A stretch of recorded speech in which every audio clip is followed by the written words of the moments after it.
They say the coldest nights reveal who we truly are. For Mara Ellison, a frozen December evening stripped away everything: her marriage, her home, her belief that she mattered. Thrown into the snow by a husband who called her broken, she sat in a bus shelter with nowhere to go and no one to call. But sometimes, when we lose everything, we finally make room for what we were always meant to find. This is the story of a woman discarded and a family that chose her anyway. What? Before we begin, I want you to stay with me until the very end of this journey. Comment below with the city you're watching from. I want to see how far this story travels, how many hearts it reaches across the world. Now, let's step into that frozen night together. The snow fell like accusations, silent, relentless, burying everything beneath its weight. Mara Ellison sat hunched inside the bus shelter at the corner of 7th and Madison, her thin cotton dress doing nothing against the December wind that cut through the plexiglass walls like a serrated knife. Her arms were wrapped around herself, fingers buried in her own sides, trying to create warmth where there was none. Her breath came out in short, visible bursts, little clouds of proof that she was still alive, still breathing, even though part of her wished she wasn't. 3 hours. That's how long she'd been sitting here. 3 hours since Richard had thrown the divorce papers at her feet like trash. 3 hours since he'd shoved her out the front door with nothing but the dress on her back and words that still burned in her ears. "You're defective. What kind of woman can't give her husband children? You're useless to me." She closed her eyes, but that only made his face clearer. The contempt in his expression, the disgust curling his lip like she was something diseased. 7 years of marriage, and it had come down to this. Medical reports that said her body couldn't do the one thing he'd decided mattered most. Never mind the dinners she'd cooked, the house she'd maintained, the lonely nights she'd waited up for him while he stayed late at the office with his secretary. None of that counted. Her worth had been reduced to a single biological function, and when she'd failed at it, she'd been discarded. The bus shelter's bench was metal and unforgiving beneath her. She'd stopped feeling her legs about an hour ago. The cold had moved past discomfort into something more insidious, a creeping numbness that started at her toes and worked its way up, making her drowsy in a way that scared her. She knew what that meant: hypothermia. She'd read about it once, how it made you feel warm right before it killed you, how it whispered sweet lies about rest and peace. A bus pulled up, its doors hissing open. The driver, a middle-aged woman with tired eyes, looked at Mara with something between pity and wariness. "You getting on, honey?" Mara shook her head. She had no money. Her purse was still in the house. Richard's house now, along with her phone, her identification, everything that proved she existed. "You can't stay out here," the driver said, not unkindly. "It's supposed to drop to 15 degrees tonight." "I'll be fine," Mara heard herself say. The lie tasted like metal. The driver hesitated, clearly torn between compassion and the schedule she had to keep. Finally, with a sad shake of her head, she closed the doors and pulled away, leaving Mara alone with the snow and the dark. The streets of downtown Minneapolis were emptying fast. Smart people were home, wrapped in blankets, drinking hot chocolate, complaining about the weather from the safety of their heated living rooms. Mara watched them through the windows of passing cars, families, couples, individuals who all had somewhere to go, someone waiting for them. She had tried the shelters, all 3 within walking distance. One was full. The second wouldn't take her without ID. The third had a line of people stretching around the block, and the volunteer had told her honestly, "We're at capacity. Try the church on Hennepin." She'd walked to the church on Hennepin. It was locked, a sign on the door apologizing for emergency repairs to the heating system. So she'd come back here, to this bus shelter, because it was the only place that offered even the illusion of protection from the wind. A couple walked past, arms linked, laughing about something. The woman looked over, caught Mara's eye, and quickly looked away, pulling her boyfriend closer as if poverty and desperation might be contagious. Mara didn't blame her. She probably looked like she'd crawled out of a nightmare. Hair tangled, mascara streaked down her cheeks from tears that had frozen on her face, dress wrinkled and insufficient. She looked like exactly what she was, a woman with nowhere to go. Her mind kept circling back to Richard, picking at the wound like a tongue worrying a loose tooth. She'd known, hadn't she? Deep down, she'd known the marriage was dying long before tonight. It had been dying for 2 years, ever since that first doctor's appointment when they'd started trying for a baby. When months passed with no pregnancy, Richard had grown cold. When the tests came back showing severe endometriosis and scarring that made natural conception nearly impossible, he'd grown cruel. The suggestions for adoption or surrogacy had been met with dismissive waves of his hand. "I want my own children," he'd said. "My bloodline. That's not negotiable." As if her inability to provide that was a personal betrayal rather than a medical reality she had no control over. She'd tried. God, how she'd tried. Experimental treatments that left her sick and exhausted. Surgeries that promised hope but delivered nothing. Every negative pregnancy test had felt like another nail in the coffin of their marriage, another piece of evidence that she was failing at the fundamental purpose Richard had assigned to her existence. And then, 3 weeks ago, she'd come home early from the grocery store to find Richard in their bed with Melissa from his office. He hadn't even had the decency to look ashamed. "She's pregnant," he'd said, as if that explained everything, as if that justified everything. Tonight, he'd made it official, handed her the papers, told her to sign, told her to get out. "Where am I supposed to go?" she'd asked, her voice breaking. "That's not my problem anymore, Matt," he'd replied. Not his problem. 7 years of her life, and she'd become not his problem. A gust of wind rattled the bus shelter, and Mara pulled her arms tighter around herself. She could feel the cold now in her bones, in her teeth, in the very center of her chest, where her heart kept beating despite her growing conviction that it shouldn't bother. She thought about her mother, who'd died of cancer 6 years ago. Her father, who'd remarried and moved to Arizona, sending Christmas cards but nothing more substantial. She had no siblings. Her friends from college had drifted away during the marriage.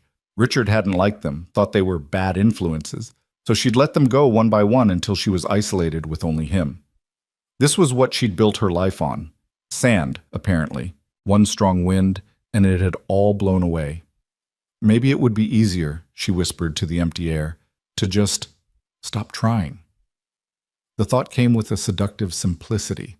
She could stop trying to stay warm, stop trying to figure out where to go, stop trying to survive in a world that had made it abundantly clear she wasn't wanted. She could just let go, let the cold take her. In the morning, someone would find her, and wouldn't that be Richard's fault? Wouldn't he have to live with that? But even as the thought formed, something in her, some stubborn, stupid spark, rebelled against it. No, not like this. You will not let him win. The snow was falling heavier now, fat flakes that stuck to her eyelashes and melted on her frozen cheeks. The streetlights had halos around them, golden and surreal. The world was taking on that muffled quality that came with heavy snowfall, sounds dampened, everything soft and distant.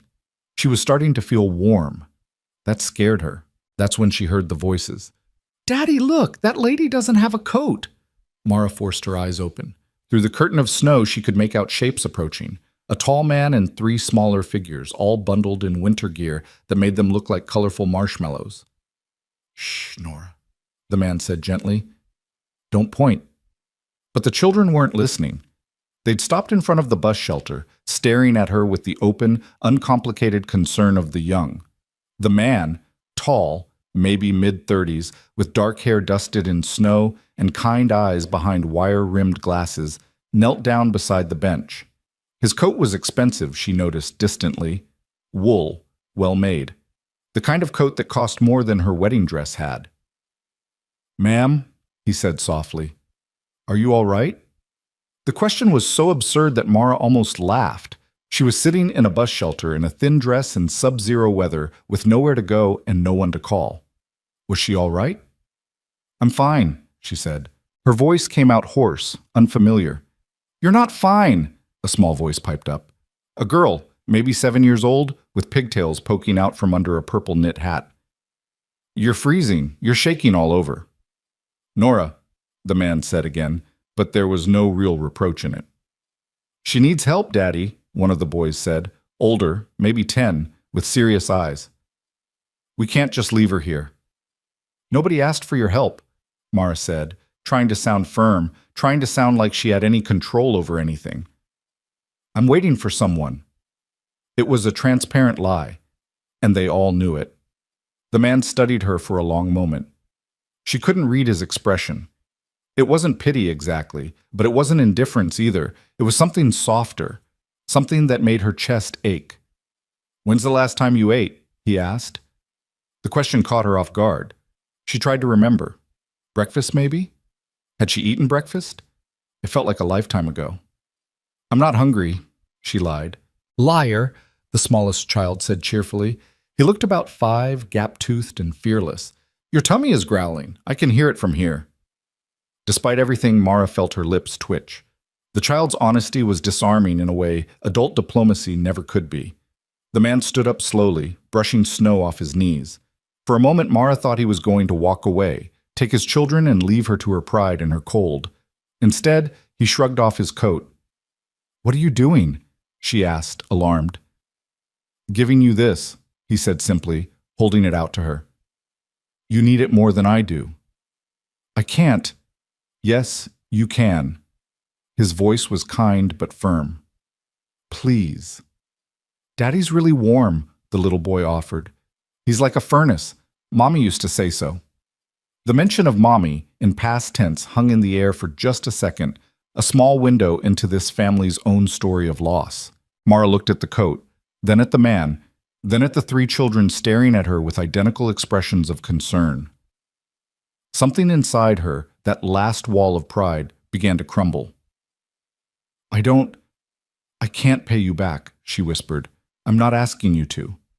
He stepped closer, draping the coat over her shoulders before she could protest further. The warmth of it, retaining his body heat, was shocking. She hadn't realized how cold she'd gotten until she felt something warm again. "Thank you," she managed, and was horrified to feel tears pricking at her eyes again. "Where are you headed tonight?" he asked gently. The question that had no good answer. Mara looked down at her hands, blue-tinged, trembling. I don't know." The children exchanged glances, having some silent communication that only siblings shared. The oldest boy tugged on his father's sleeve. "Dad?" he said quietly. "We can't leave her here. You know we can't." The man, Daddy, as they called him, let out a slow breath, fog in the cold air. He looked at Mara again, really looked at her, and she saw the war happening behind his eyes. Caution versus compassion. Wisdom versus kindness. Finally, he made his decision. "Ma'am," he said, and something in his formality made it clear this was a significant offer. "I know you don't know us. I know this is unusual, but we live 4 blocks from here, and we have a guest room with clean sheets and a lock on the door. If you need a place to stay tonight, just tonight, you're welcome to it. No strings, no expectations, just a warm bed and safety." Mara stared at him. In what world did this happen? In what reality did a stranger offer shelter to a woman they'd found in a bus stop?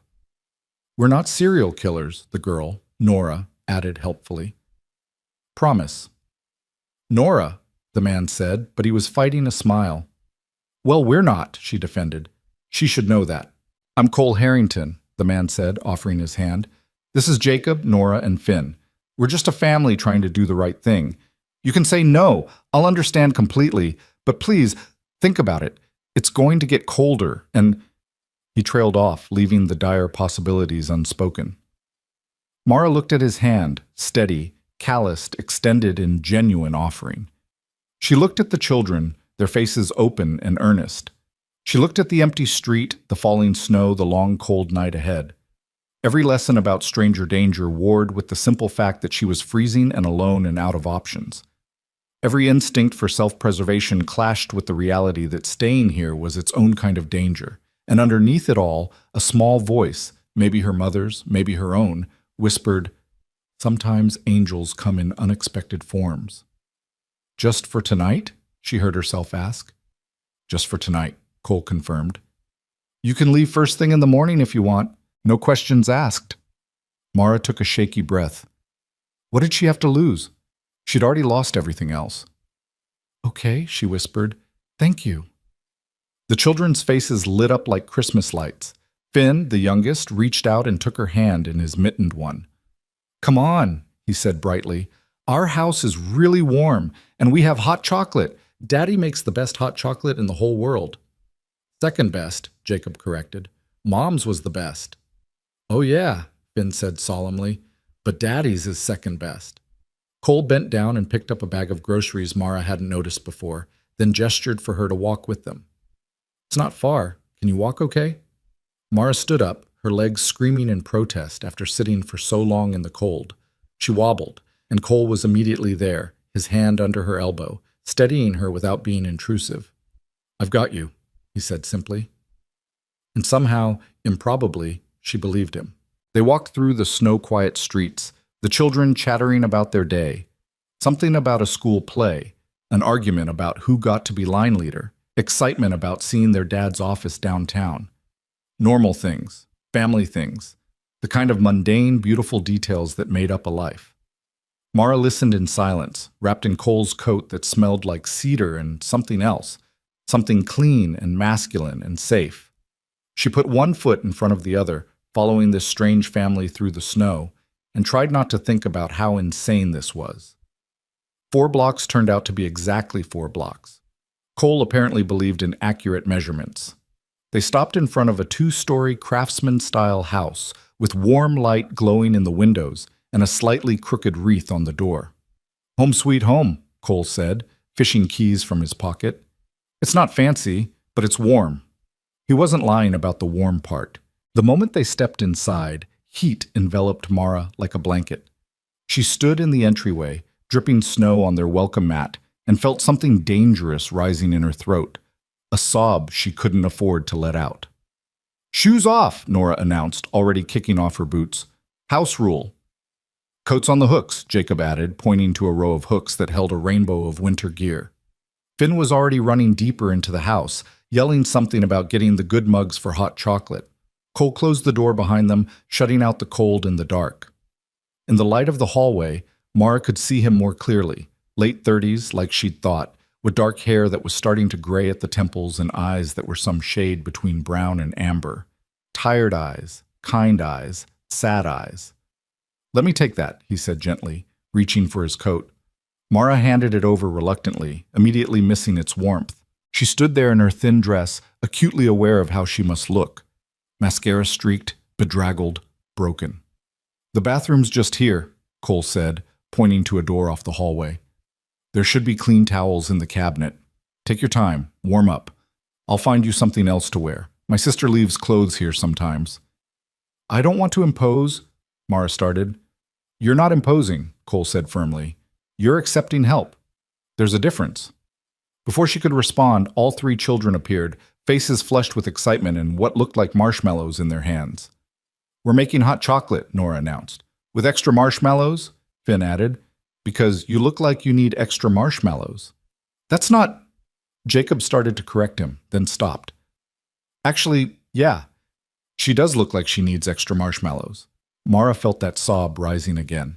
These children, with their simple kindness, their uncomplicated acceptance, they were breaking her heart in the best and worst way possible.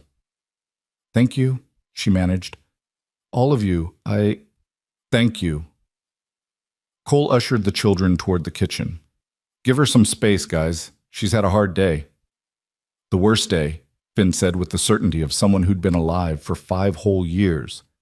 Like when Mommy died. That was a worse day, too. Finn, Jacob said quietly. What? It's true. Cole's expression flickered. Pain, quickly masked. It's okay, Jacob. He's not wrong. He looked back at Mara. The bathroom's all yours. Take your time. Mara escaped into the bathroom and closed the door, leaning against it as her legs finally gave out. She slid down to sit on the floor, Cole's coat still wrapped around her, and let herself shake. The bathroom was lived in. Toothbrushes in different colors, a bath toy shaped like a whale in the tub, a step stool for the smaller children to reach the sink. Evidence of life. Evidence of family. Evidence of everything she'd thought she'd had and lost. After a few minutes, she pulled herself together enough to stand and look in the mirror. She looked like hell. No. She looked like she'd been dragged through hell, spat back out, and then snowed on for good measure. There was makeup in the cabinet, expensive stuff, barely used. The sister, probably. Mara cleaned her face with tissue and water, washing away the evidence of tears and snow. Underneath, she looked pale and hollow-eyed. but at least she looked human again. A knock on the door made her jump. "It's just me," Cole's voice came through. "I've got some clothes for you. I'll leave them outside the door." "Thank you," she called back. She waited until she heard his footsteps retreat, then opened the door a crack. A neat pile of clothing sat on the floor. Sweatpants, a soft sweater, thick socks, even a sports bra still in its package. All of it looked new, or nearly so. Mara changed quickly, grateful for the warmth and coverage. The clothes were slightly big. Cole's sister must be taller than her, but they were clean and soft and infinitely better than her thin dress. She emerged from the bathroom feeling almost human again, following the sound of voices and laughter to the kitchen. It was a disaster zone in the best possible way. Marshmallows covered the counter. Cocoa powder had somehow migrated to Finn's nose. Nora was stirring a pot on the stove with intense concentration while Jacob supervised, and Cole was wiping up a spill with the resignation of someone who'd cleaned up 1,000 spills before. They all looked up when she entered. "You look better," Nora announced. "Less like a frozen zombie." "Nora," Cole said, exasperated. "What? She did look like a frozen zombie before. Now she just looks like a regular person." "I did look like a frozen zombie," Mara agreed, surprising herself with a small smile. "Thank you for the clothes." "My sister Rachel's," Cole confirmed.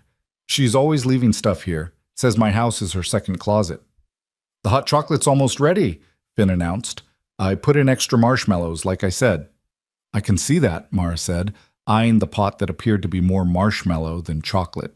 They settled at the kitchen table, a large wooden thing scarred with the evidence of homework and art projects in life. Cole served the hot chocolate in mismatched mugs, and the children immediately started comparing whose marshmallow pile was biggest. Mara wrapped her hands around her mug, letting the heat seep into her fingers. She took a sip and had to admit, it was good, really good, rich and creamy and exactly what she needed. "So," Cole said, settling into his own chair with a casualness that felt deliberate, "do you want to talk about what happened, or would you prefer we just not ask?" The children fell quiet, watching her with those two observant eyes that children have. Mara considered lying, considered deflecting. But these people had taken her in, fed her, clothed her. They deserved something resembling honesty. "I got divorced tonight," she said quietly. "Well, not officially divorced, but served papers. Asked to leave." "That's horrible," Nora said with feeling. "Did you do something bad?" "Nora," both older boys said in unison. "I'm just asking." "It's okay," Mara said. She looked at her hot chocolate, watching marshmallows slowly dissolve. "I couldn't give him children. He decided that made me not worth keeping." The silence that followed was heavy. "That's the dumbest thing I've ever heard," Jacob finally said. "And I once heard Finn say that fish were just wet birds." "They kind of are," Finn protested. "Your ex-husband sounds like a jerk," Nora said matter-of-factly. "A big, stupid jerk." "Nora, language," Cole said automatically, but there was no heat in it. "Well, he does. Who kicks somebody out in the snow? That's mean. That's really, really mean." "It is mean," Cole agreed quietly, looking at Mara with something she couldn't quite name in his eyes. "I'm sorry that happened to you. Nobody deserves that." "He said I was defective," Mara heard herself say, and then wondered why she was telling these strangers her deepest shame. "Broken. Useless." Finn climbed down from his chair and walked over to her, standing right next to her elbow. He put his small hand on her arm. "You're not broken," he said seriously. "Broken things don't cry. They just stay broken. You're sad. That's different." Out of the mouths of babes. Mara felt tears threatening again and blinked them back furiously. "Finn's right," Jacob said. "And having kids isn't the only important thing in the world. Mom always said the best things about people were—" "What were they, Dad?" "Kindness," Cole supplied softly. "Courage. How you treat others when nobody's watching." "Yeah, that," Jacob said. "So if your husband only cared about having kids and not about those things, then he's the one who's broken, not you." The logic was simplistic, childlike, but somehow more healing than anything an adult might have said. "Thank you," Mara whispered.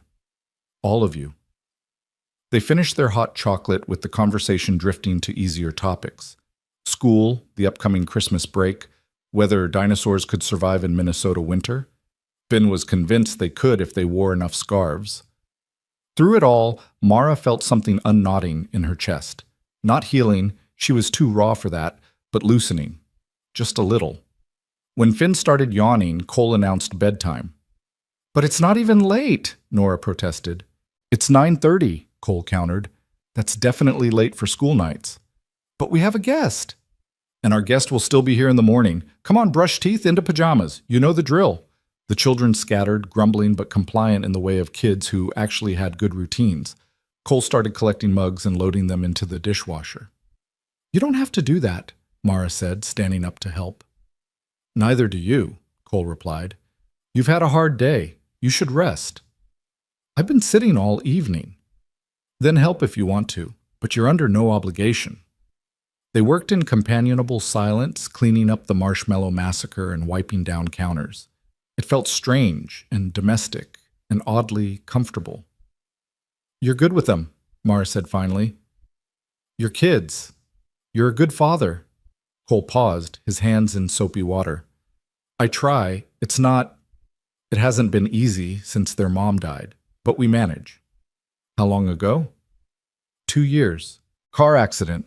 He said it simply, but she could hear the weight behind the words.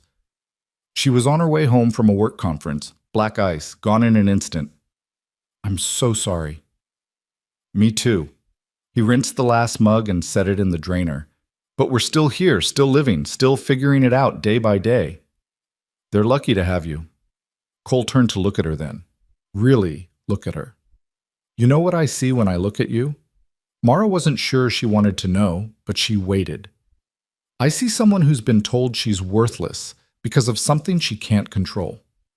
I see someone who's internalized that lie, and I see someone who's stronger than she thinks she is because she's still here, still fighting, even when it would be easier to give up." The tears came then, and Mara couldn't stop them. They rolled down her cheeks in hot tracks, carrying with them all the pain and fear and shame she'd been holding back. Cole handed her a dish towel, waited patiently while she sobbed into it. "Sorry," she gasped. "I'm sorry.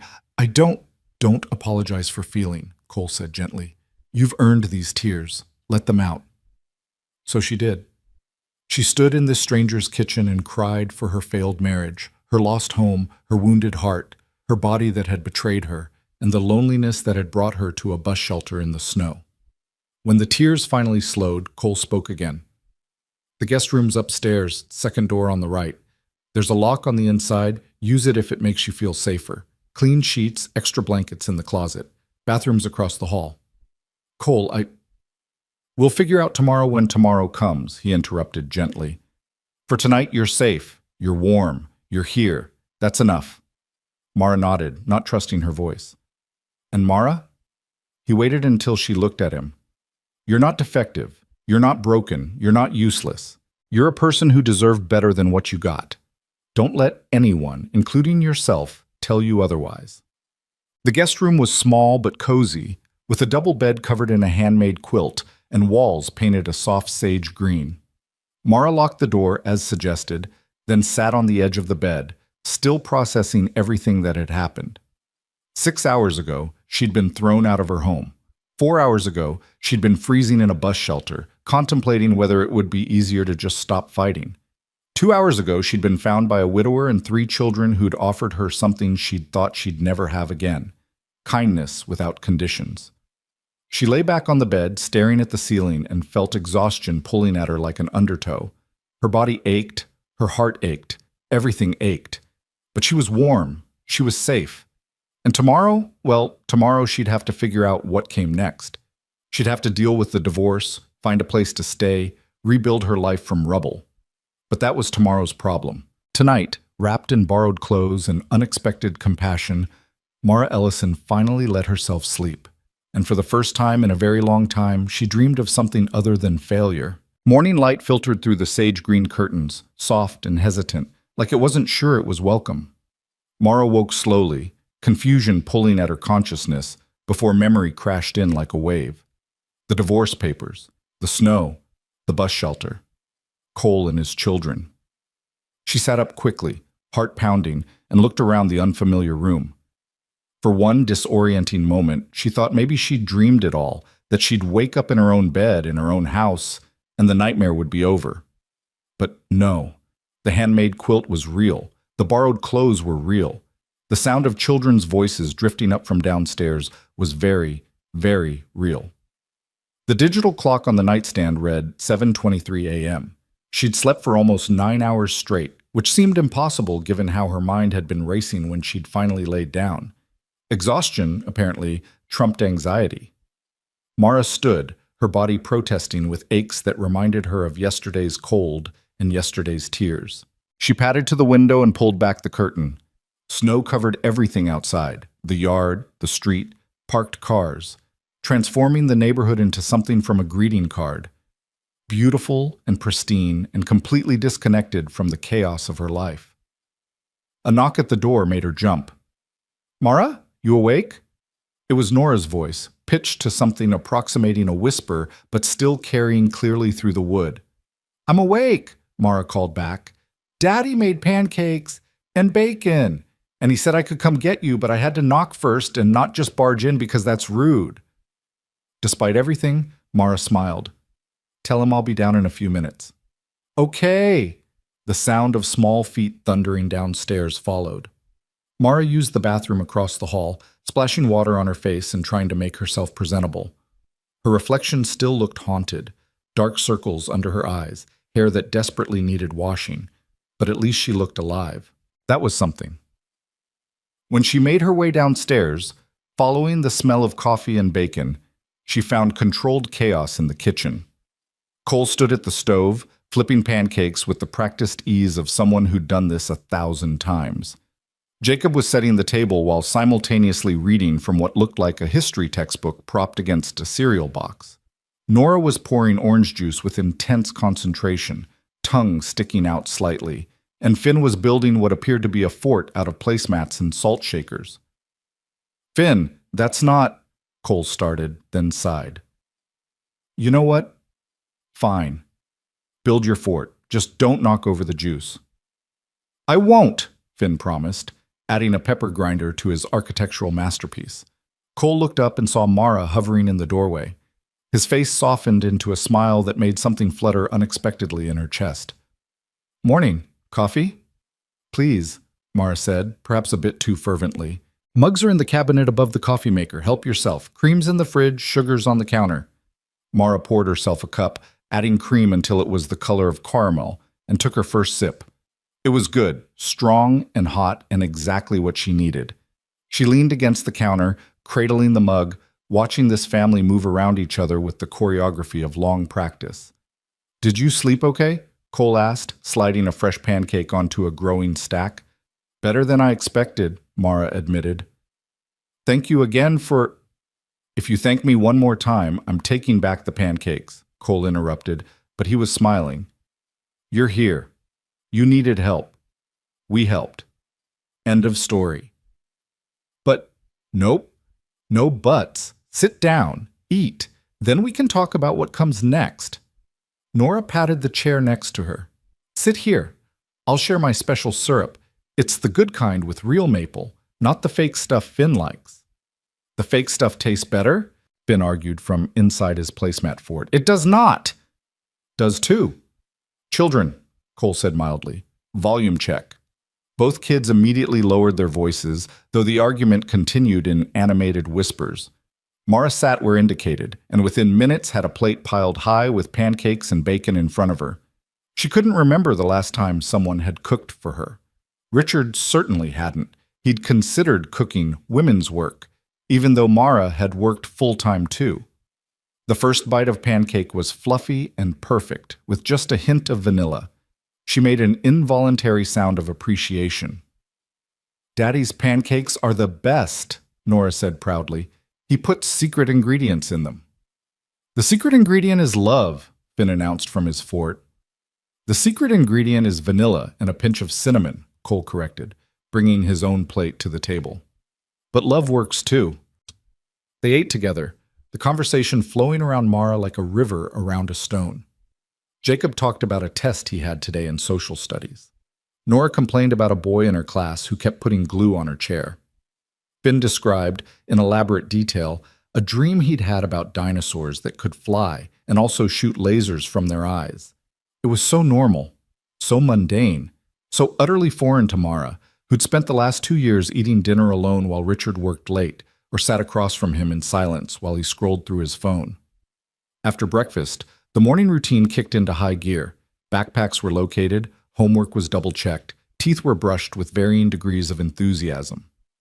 Cole moved through it all with calm efficiency, signing a permission slip here, finding a missing shoe there, settling a dispute about whose turn it was to sit by the window on the bus. Mara watched from the kitchen, feeling useless and in the way. She should leave. These people had given her shelter for the night, fed her breakfast. She shouldn't overstay her welcome. But where would she go? The question sat in her stomach like a stone. "Okay, troops, line up," Cole called. "Inspection time." The 3 children stood in a row by the front door while Cole checked that they had everything they needed: lunchboxes, homework, winter gear. It was clearly a well-established ritual. "Mara," Finn called, waving enthusiastically. "Bye. Are you going to be here when we get home?" The question hung in the air. All 3 children looked at her with hopeful faces.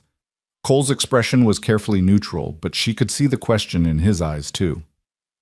"I don't know," Mara said honestly. "I need to figure some things out." "You should stay," Nora said firmly. "We have lots of room, and you're nice, and you didn't even get mad when Finn spilled orange juice on your foot." Mara looked down, surprised. She hadn't even noticed the small damp spot on her borrowed sock. "That's very kind of you," she started, "but no pressure," Cole cut in gently. "You're welcome to stay while you figure things out, but you're also free to go if that's what you need. We'll support whatever you decide." The school bus honked outside. "That's us!" Jacob grabbed his backpack. "Come on, guys, we're going to be late." There was a flurry of hugs and kisses for Cole, and then, to Mara's surprise, Nora hugged her too, quick and fierce. "I hope you stay," she whispered, then ran out the door before Mara could respond. And then it was just the 2 of them in the suddenly quiet house. Cole began clearing breakfast dishes, moving with the same easy efficiency he brought to everything. Mara stood, joining him automatically. "You don't have to clean up," Cole said. "You keep saying that. I keep ignoring you." Mara carried plates to the sink. "I'm not good at sitting idle." They worked in silence for a few minutes, the rhythm of washing and drying oddly soothing. "So," Cole said finally, "what's your plan?" "I don't have one," Mara admitted. "I need to find a place to stay, obviously. Get my things from the house, assuming Richard hasn't thrown everything away. File a response to the divorce papers. Find a job, maybe, or I don't know." She set down the dish she'd been drying, feeling overwhelmed just listing it all. "I don't know where to start." "Start with coffee and a deep breath," Cole suggested. "Then we make a list. Break it down into manageable pieces." "We?"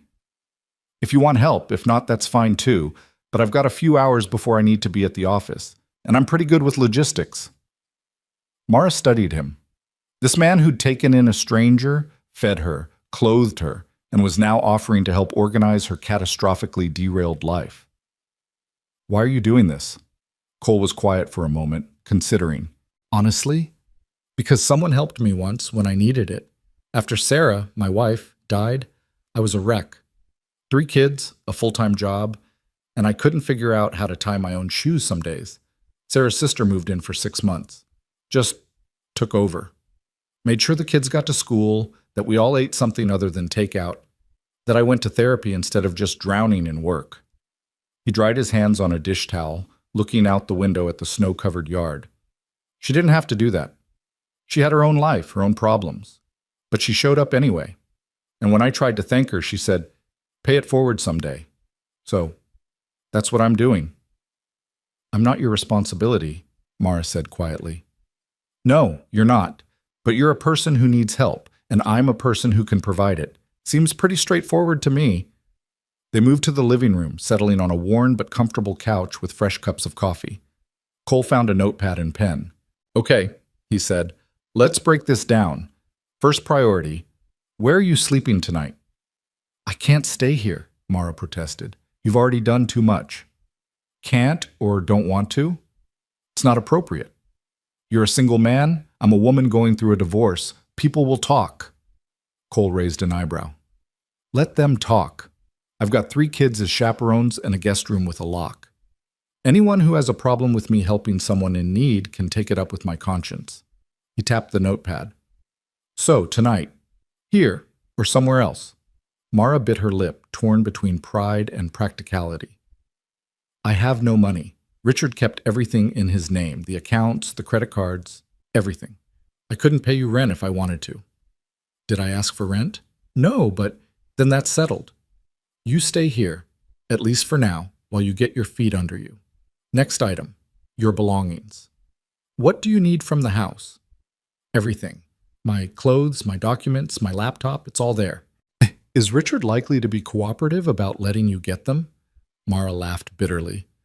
Not even slightly. Then we do it legally. You have a right to your personal property.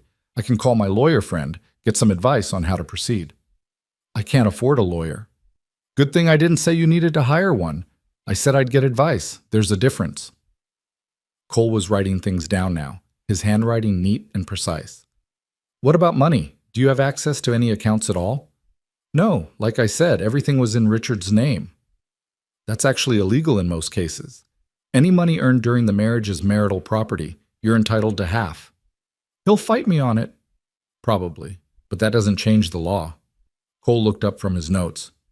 You're going to need a lawyer eventually, for the divorce, if nothing else.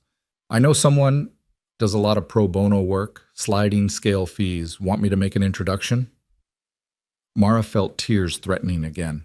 Why are you being so nice to me? Why wouldn't I be? Cole set down the pen, his expression earnest.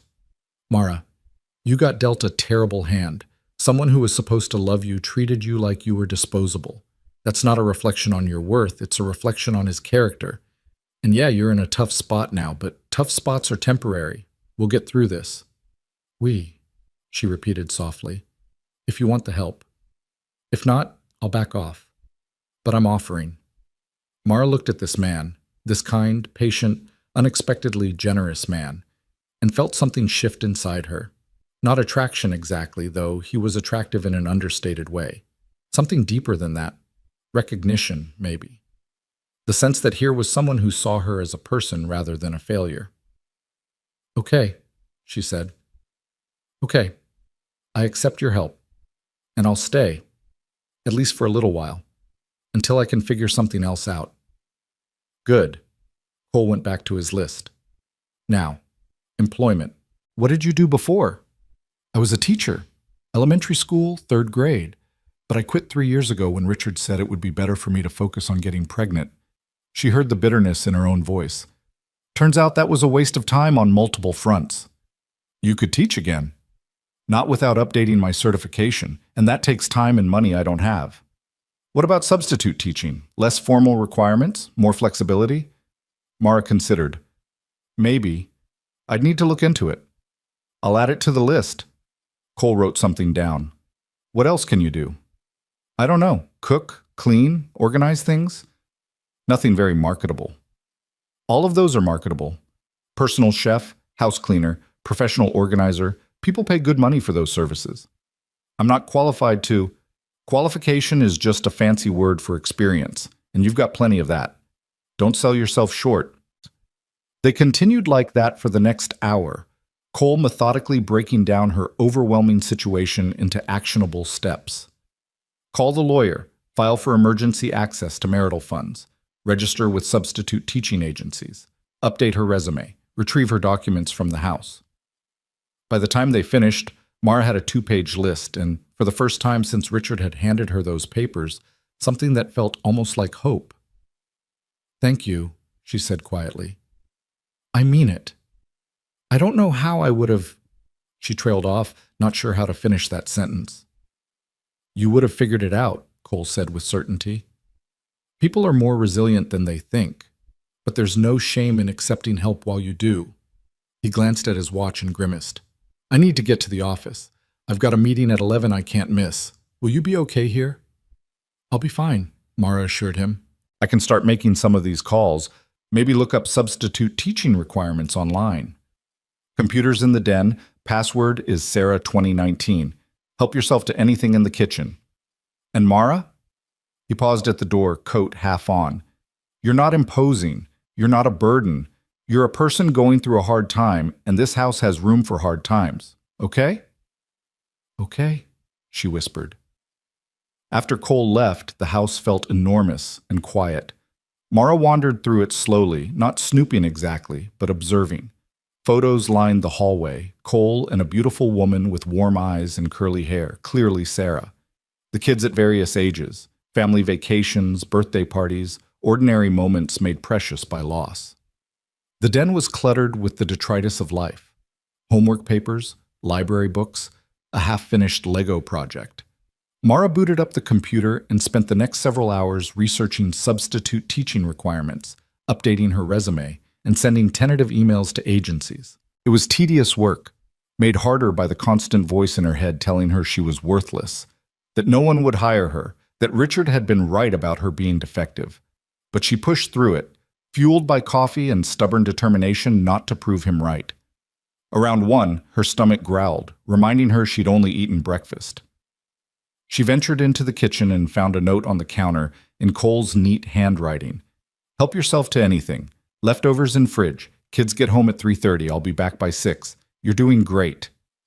See, the casual encouragement brought unexpected tears to her eyes. When was the last time someone had told her she was doing great? When was the last time someone had noticed her efforts at all? She made herself a sandwich, ate it standing at the counter, and went back to her job search. At 3:30 exactly, the front door burst open with the force of a small hurricane. We're home, Finn announced unnecessarily. Mara emerged from the den to find all 3 children shedding winter gear in the entryway with the practiced chaos of routine. You're still here! Nora's face lit up. I told Jacob you would be, but he said maybe you left. I didn't think she'd leave, Jacob defended. I just said she might have things to do. I'm still here, Mara confirmed. How was school? Boring, Nora said, except I got an A on my spelling test. I got to be line leader, Finn added, and we had pizza for lunch. Jacob was quieter, hanging up his coat with careful precision. It was fine.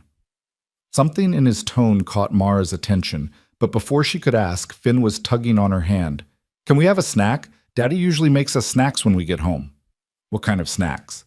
Apple slices with peanut butter, Nora said, or cheese and crackers, or sometimes cookies if we're really good. Were you really good? We're always really good, Finn said with absolute certainty. Mara found herself smiling. Okay, let's see what we can find. She cut up apples, arranged crackers and cheese on a plate, and poured milk into 3 cups. The children settled at the kitchen table, backpacks dumped nearby, and dove into their snacks with enthusiasm. Do you have homework? Mara asked. Nora nodded, mouth full of apple. Jacob pulled out his history textbook without being asked. Finn looked shifty. Finn? Mara prompted. Maybe, he said hopefully. That's not an answer. Okay, yes, but it's just a worksheet, and it's really easy, and I can do it super fast. Then you can do it right now, while Jacob and Nora are doing theirs. Finn sighed dramatically but pulled out his backpack. Mara found herself settling into a chair, helping Finn sound out words on his phonics worksheet while keeping an eye on the other 2. It felt natural, comfortable, like slipping into an old coat that still fit perfectly. This was what she'd wanted, what she'd dreamed of during all those failed fertility treatments and devastating negative pregnancy tests. Not the pregnancy itself, really, but this, the after-school chaos, the homework help, the ordinary magic of children growing and learning and needing her. You're good at this, Jacob said quietly, looking up from his textbook. At what? Helping, teaching. You seem like you've done it before. I was a teacher, Mara said. 3rd grade, actually. Why'd you stop? How to explain that to a 10-year-old? I thought I was going to do something else. It didn't work out the way I planned. Jacob considered this with a seriousness beyond his years. That happens sometimes. Dad says life is what happens when you're making other plans. Your dad is very wise. He tries. Jacob went back to his reading, but Mara could see the small smile on his face. They worked in companionable near silence for the next hour. broken only by occasional questions and Finn's running commentary on everything he was thinking. When the homework was done, Nora asked if they could watch TV, and Mara, unsure of the house rules, suggested they wait for their dad to get home. He lets us watch for 30 minutes after homework, Nora informed her. Educational shows only on weekdays, except Fridays we can watch whatever. Is it Friday? No, Nora admitted sadly. It's Tuesday. Then educational shows it is. Mara got them settled in front of a nature documentary about sea turtles and retreated to the kitchen to figure out dinner. Cole had said he'd be home by 6. It was almost 5 now. She probably shouldn't cook in someone else's kitchen without permission, but she also didn't want Cole coming home to hungry children after a long day at work. She checked the refrigerator, finding the makings of spaghetti and salad. Simple, kid-friendly, hard to mess up. She was just starting to boil water when her phone buzzed, except she didn't have her phone. Richard had it, along with everything else. The buzzing was coming from the landline, an actual house phone that Mara hadn't seen anyone use. She picked it up hesitantly. Hello? Mara? Cole's voice. Good. I was hoping you'd answer. Listen, I'm running about 30 minutes late. Client meeting went long. Are the kids home? They are. We did homework and they're watching... She checked the TV. Something about sea turtles. Perfect. Thank you for handling that. She could hear the relief in his voice. I'll be home as soon as I can. I started making dinner, Mara blurted out. I hope that's okay. Just spaghetti. I can stop if you'd rather. You're making dinner? Cole sounded surprised. You don't have to do that. I wanted to help, to contribute something. There was a pause. Mara, you don't owe me anything. I know, but I want to help anyway. Is that okay? Another pause, longer this time. Yeah, Cole said finally, his voice soft. Yeah, that's more than okay. Thank you. After they hung up, Mara returned to cooking with unexpected lightness in her chest. It felt good to do something useful, something normal. She cooked the pasta, made a simple marinara sauce from canned tomatoes and herbs she found in the cabinet, threw together a salad. When Cole walked in at 6:20, he stopped in the kitchen doorway, staring at the table set for 4. No, 5 she'd included herself, and the pot of spaghetti steaming on the stove. Wow, he said. It's just spaghetti, Mara said, suddenly self-conscious. Nothing fancy. It's dinner. I didn't have to cook after a 12-hour day. That's everything. He set down his briefcase and loosened his tie. Thank you. Seriously. The children thundered in, drawn by the smell of food and the sound of their father's voice. Dinner was a lively affair, everyone talking over each other, sharing stories from their day. Mara stayed quiet mostly, listening, soaking in the warmth of family dynamics. After dinner, the evening routine began. Baths for the younger two, showers for Jacob, reading time, negotiations about bedtime. Mara helped where she could, reading to Finn from a book about dinosaurs, his current obsession, helping Nora detangle her hair, listening to Jacob practice his clarinet, badly, but with enthusiasm. By the time all 3 children were in bed, it was almost 9 o'clock. Mara found Cole in the living room, collapsed on the couch with his tie off and his sleeves rolled up, looking exhausted. Is it always like this? She asked, settling into the armchair. Pretty much. Some days are easier. Some days Finn decides he's a dinosaur and won't answer to his human name for 6 hours. Cole smiled tiredly. But yeah, this is life with 3 kids. You make it look easy. It's not. But you do it anyway because they're worth it. He looked at her thoughtfully. You were really good with them today. Natural. I enjoyed it, Mara admitted. More than I expected to, honestly. It felt right. They liked having you here too. Nora told me at bedtime that you're her new favorite person. She barely knows me. Kids are good judges of character. They know kindness when they see it. They sat in comfortable silence for a while, the house settling around them with creaks and sighs. I made some progress today, Mara said finally. On the job front, I registered with 2 substitute teaching agencies. They said they'd review my application and get back to me within a week. That's great, Cole said. Really great. And I looked into legal aid services. There's a clinic that does free consultations on Thursdays. I thought maybe I could... I'll drive you, Cole interrupted. What time? You don't have to. Mara. He leaned forward, his expression serious. I know you're independent. I know you're capable, but you're also going through something impossible, and accepting help doesn't make you weak. It makes you smart. So please, let me help where I can. Mara felt that dangerous warmth in her chest again. Okay, she whispered. Thank you. You're welcome. Cole stood, stretching. I should get to bed. Early meeting tomorrow. You need anything before I head up? No, I'm good. Okay. Good night, Mara. Good night, Cole. She stayed downstairs for a while after he left, sitting in the quiet house, processing the strangeness of her new reality. 2 days ago, her entire life had been Richard and their house, and the desperate hope of pregnancy.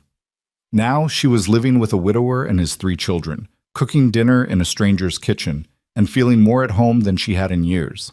It was terrifying and confusing and completely unexpected. But as she climbed the stairs to her borrowed room, locked the door out of habit, and slipped under the handmade quilt, Mara felt something she hadn't felt in a long time. Not happiness, exactly. Not yet. But the possibility of it. The first tiny seed of hope that maybe, just maybe, her story wasn't over. Maybe it was just beginning. The days began to blur together in a way that was both disorienting and comforting. Mara fell into the rhythm of Cole's household so naturally that by the end of the first week, she had to remind herself this wasn't actually her life. She was just borrowing it temporarily, a guest who'd overstayed her welcome, except that Cole kept insisting she hadn't.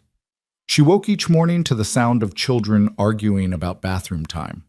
She helped pack lunches, signed permission slips when Cole was running late, mediated disputes about whose turn it was to choose the breakfast cereal.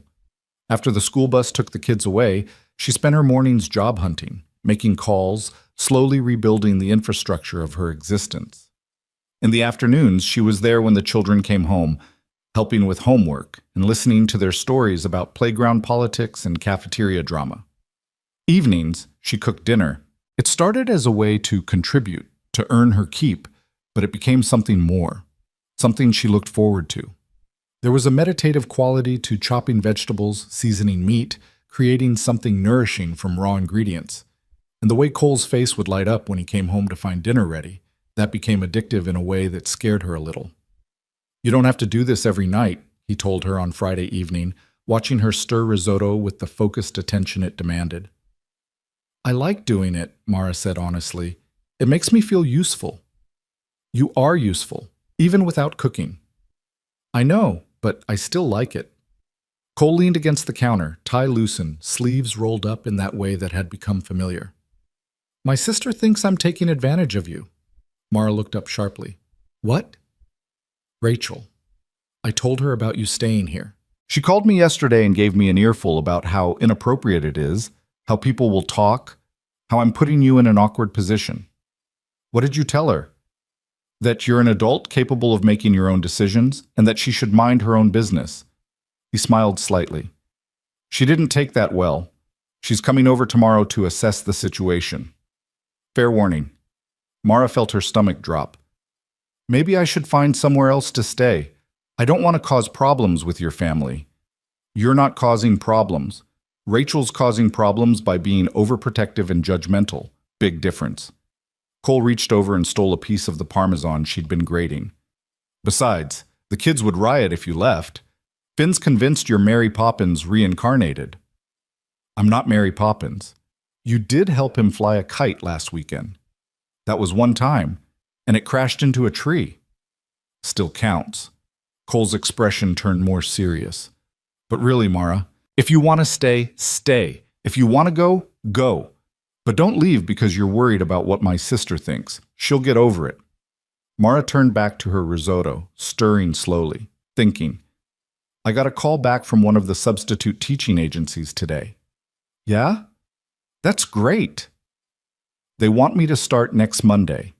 3 days a week to begin with, possibly more depending on demand. That's fantastic. Cole's enthusiasm was genuine. See, I told you they'd want you. It's not much money, not enough to afford my own place, not in this city. So stay here until you can afford your own place. Problem solved. Cole, I'm serious. This house has 4 bedrooms, 3 kids, 1 me, 1 you. The math works. And honestly, he paused, choosing his words carefully. It's been nice, having another adult around, someone to talk to after the kids are in bed. Someone who understands that sometimes you need to hide in the pantry and eat cookies straight from the package because the day was too long. You do that? Everyone does that. Don't judge me. Mara laughed despite herself. I'm not judging. I found your hiding spot on day 3. Those Milano cookies are really good. I knew someone was stealing them. I thought it was Jacob. Nope. All me. They grinned at each other, and something warm and dangerous flickered between them. Mara looked away first, suddenly very focused on her risotto. The next morning, Rachel arrived at 10 o'clock sharp, sweeping into the house like a well-dressed storm.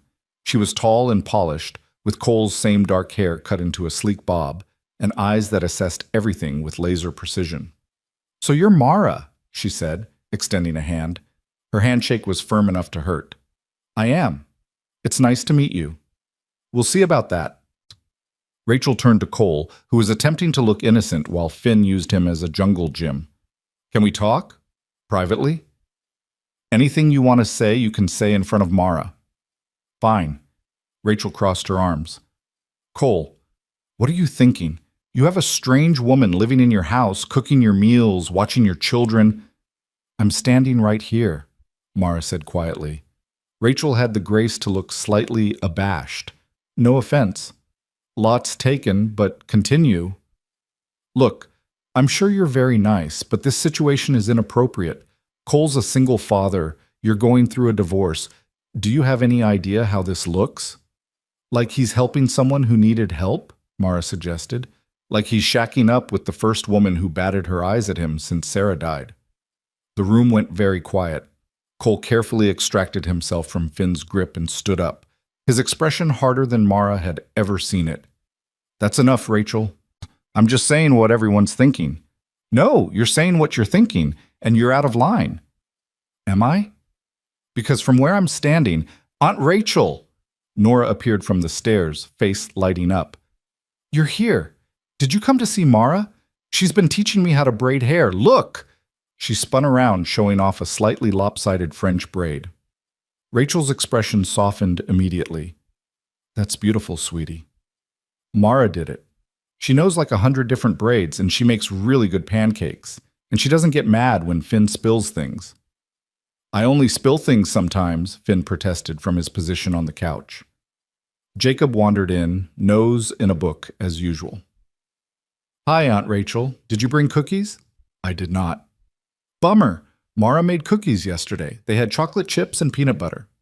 They were really good, Nora added. Can I have more cookies, Mara? After lunch, Mara said automatically. And only if you eat real food first. That's what Daddy always says too, Finn complained. Rachel watched this exchange with an expression Mara couldn't quite read. Finally, she sighed. Okay, can I talk to Mara alone for a minute? Cole looked like he wanted to protest, but Mara nodded. It's fine. They moved to the kitchen while Cole corralled the kids into the living room. Rachel leaned against the counter, arms still crossed, studying Mara like a specimen under a microscope. Look, Rachel said finally, I'm sure you're a perfectly nice person, but I need to know your intentions here. My intentions? With my brother. With his children. Mara felt anger sparking in her chest. My intentions are to get back on my feet and move on with my life. Cole was kind enough to offer me a place to stay while I do that. That's it. Is it? What are you implying? Rachel's expression softened slightly. I'm not trying to be cruel, but Cole's been through hell. Losing Sarah nearly destroyed him. For 6 months after she died, he could barely function. If it weren't for those kids, I don't think he would have made it. And now, finally, he's starting to seem like himself again. I don't want to see him hurt. I'm not trying to hurt anyone. Maybe not intentionally, but you're vulnerable right now. Going through a divorce, no support system, no resources. It would be very easy to develop feelings for the first person who showed you kindness. And if those feelings aren't reciprocated, or if they are and it all blows up, those kids are the ones who'll suffer. Mara sat down slowly, Rachel's words hitting harder than she wanted to admit. You think I'm using him? Are you? No. Mara met Rachel's eyes squarely. I'm grateful for his help.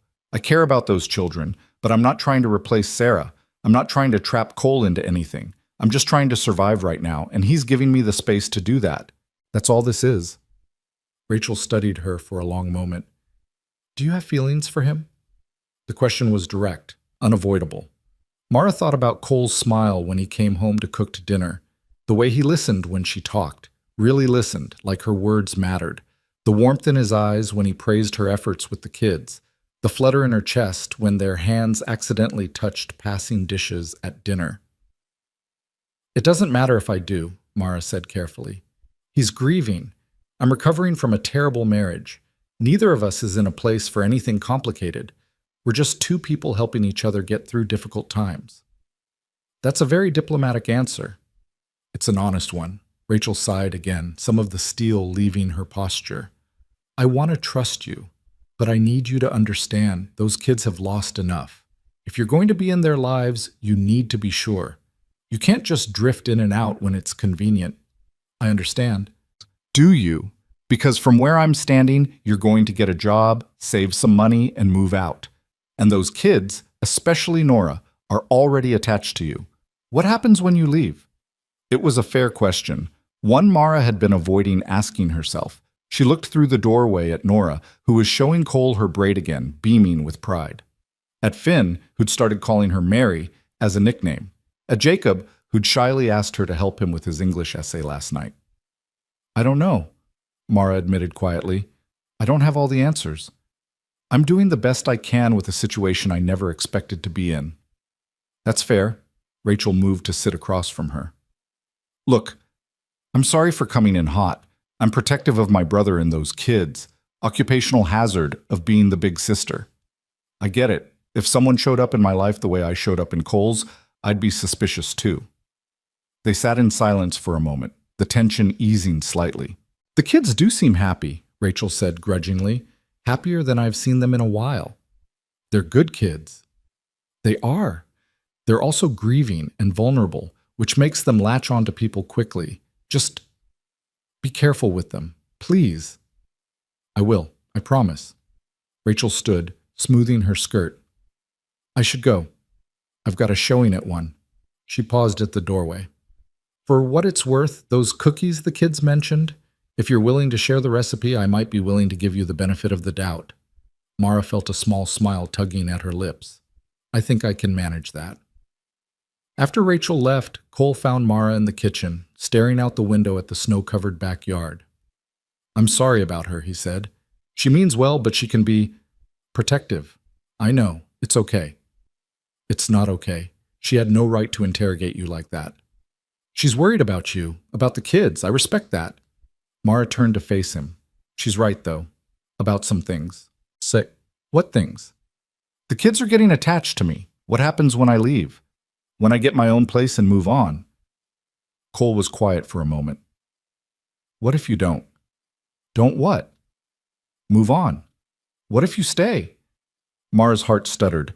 Cole, not forever necessarily, just longer. The kids are happy. You seem happy. Or at least happier than when you first got here, and He stopped, running a hand through his hair in a gesture she'd learned meant he was frustrated or uncertain. I like having you here.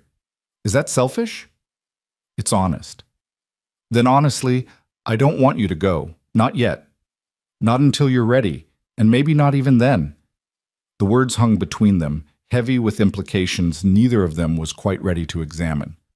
I like being here too, Mara said softly. More than I should, probably. Why shouldn't you? Because this isn't my life. These aren't my kids. This isn't my home. I'm just borrowing it all temporarily. What if it could be? Cole took a step closer. Your life. Your home. Not temporarily. You don't mean that. Don't I? Mara looked at him, really looked at him, saw the sincerity in his eyes, the hope, the fear. Saw a man who'd lost everything rebuilding something new from the rubble. Saw someone as broken as she was, trying to put the pieces back together. We barely know each other, she whispered. I know you sing to yourself when you cook. I know you always give the kids the bigger portions and keep the smallest for yourself. I know you cry in the shower because you think we can't hear you, but the pipes carry sound. I know you're brave and kind and stronger than you give yourself credit for. What else do I need to know? Everything. Nothing. I don't know. Mara pressed her hands to her face. This is too fast. Too much. You're right. I'm sorry. I'm pushing. Cole stepped back, giving her space. Forget I said anything. You stay as long as you need to. No expectations, no pressure. I promise. But the words had been said, the possibility had been raised, and neither of them could take it back. The following Monday, Mara started her first day as a substitute teacher at Riverside Elementary. She was nervous to the point of nausea, standing in front of a classroom of 23 second graders who stared at her with the frank curiosity of the very young. Hi, everyone, she said, her voice only shaking a little. My name is Mrs. Ellison, and I'll be your teacher today while Mrs. Patterson is out sick. Who can tell me what you're working on in math? A forest of hands shot up. By lunchtime, Mara remembered why she'd loved teaching. The energy, the questions, the way children's minds worked in delightfully unexpected directions. A little girl named Sophie asked if clouds were made of marshmallows. A boy named Marcus insisted that dinosaurs could definitely survive in Minnesota if they wore enough scarves, and Mara had to hide her smile, thinking of Finn. She came home that afternoon exhausted and exhilarated. The kids were already there, and they pounced on her the moment she walked in. How was it? Nora demanded. Did you have any bad kids? Finn asked with disturbing interest. Did anyone cry? Jacob added. It was good. No, everyone was well behaved. And yes, one kid cried because another kid said his drawing of a horse looked like a potato, but we worked it out. Cole appeared from the kitchen, smiling. Sounds like a successful first day. It was. Mara set down her bag, feeling lighter than she had in weeks. It really was. That night, after the kids were in bed, she and Cole sat in the living room with tea. She'd gotten him addicted to the chamomile blend she preferred over coffee in the evenings. I got an email from the divorce lawyer today, Mara said quietly. The one you recommended. And? She thinks I have a strong case for spousal support. Richard makes 6 figures, and I quit my job at his request. She says a judge will likely award me temporary support while the divorce is finalized and possibly permanent support after. That's good news. It is, but it also means facing him in court, sitting across from him while lawyers pick apart our marriage. I don't know if I can do that. Cole set down his tea, turning to face her fully. You can. You're one of the strongest people I've ever met. I don't feel strong. Strength isn't about feeling strong. It's about doing hard things even when you're terrified. You've been doing that since the moment we met. Mara thought about the bus shelter, the snow, how close she'd come to just giving up. I was ready to die that night, you know, when you found me. I was so cold and so tired and so convinced that nothing mattered anymore. If you hadn't stopped, but I did stop, and you're here, and you're building a new life. Cole's voice was fierce. Don't let him take anything else from you. Not your confidence, not your sense of worth, and definitely not your future. You deserve better than what he gave you. So do you, Mara said quietly. Sarah's death, that wasn't fair either. No, it wasn't. But I've learned that life doesn't deal in fair, it just deals, and we play the hand we're given as best we can. Is that what we're doing? Playing the hand we're given? I hope we're doing more than that. I hope we're building something better than what we lost. The words felt significant, weighted with meaning that scared Mara as much as it thrilled her. She looked at Cole, his kind eyes, his gentle smile, the way he looked at her like she mattered, and felt something shifting inside her chest, something that felt dangerously like falling. Cole? She started, not sure what she was going to say. His phone rang, shattering the moment. He glanced at it and frowned. It's my boss. I need to take this. He stepped into the kitchen, and Mara could hear his side of the conversation growing more animated. When he came back 15 minutes later, his expression was complicated. Everything okay? She asked. That depends on your definition of okay. Cole sat down heavily. I've been offered a promotion, senior partner. It's what I've been working toward for 5 years. That's amazing. Congratulations. There's a catch. It requires relocating to New York for 6 months, maybe longer. They're opening a new office there, and they want me to head it up. Mara's heart sank. Oh. Yeah. Oh. Cole rubbed his face. I can't uproot the kids. Not after everything they've been through. Jacob's finally doing well in school. Nora has friends. Finn's in a good routine. And even if I wanted to move them, what would I do with them during the day? My job there would be even more demanding than it is here. When do they need an answer? 2 weeks. They sat in heavy silence, both contemplating what this meant. Cole would turn down the promotion, Mara knew. He'd sacrifice his career advancement for his children without a second thought. That was who he was. But he shouldn't have to make that choice, not when there might be another option. What if we went with you? The words were out of Mara's mouth before she'd fully thought them through. Cole stared at her. What? The kids and me. What if we went to New York? I could watch them during the day, help with school stuff, keep their routines consistent. You could focus on work. They'd still have stability, just in a different city. Mara, I can't ask you to do that. You're not asking, I'm offering. You just started your job here. You're building a new life. I won't let you upend everything for me. What if I want to? Mara leaned forward, warming to the idea now that she'd voiced it. Cole, I don't have anything tying me to Minneapolis. My divorce hearing isn't for another 3 months, and I can handle that from anywhere. The substitute teaching, I can do that in New York too. And the kids... She paused, heart racing. I love those kids. I want to help them. I want to help you. Why? Cole's voice was barely above a whisper. Why would you do this? Because somewhere in the past 3 weeks, this borrowed life had become real. Because she woke up every morning grateful to be here. Because the thought of Cole and his children moving across the country without her felt like losing something precious she'd only just found. Because this feels like home, Mara said simply. More than anywhere I've been in years. Because those kids deserve to have their father succeed. Because you deserve this opportunity. And because maybe... She stopped, afraid to finish the thought. Because maybe what? Cole prompted gently. Because maybe we're better together than apart. The words hung in the air between them, enormous and terrifying and true.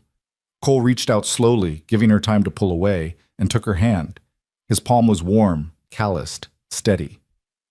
I need to tell you something, he said. Before you agree to anything, before we make any plans, you need to know. I've fallen in love with you, Mara. The world seemed to stop spinning. Mara stared at him, sure she'd misheard. What? I love you. Not because you help with the kids or cook dinner or make my life easier. I love you because you're brave and kind and funny. Because you sing off-key in the shower. Because you give Finn the biggest cookies even though you think I don't notice. Because you've brought life back into this house, into me, and I can't imagine it without you anymore. Tears were streaming down Mara's face now. Cole, I know it's fast. I know it's complicated. I know you're still healing from Richard, and I'm still grieving Sarah. But I can't not tell you. I can't let you make this decision without knowing how I feel.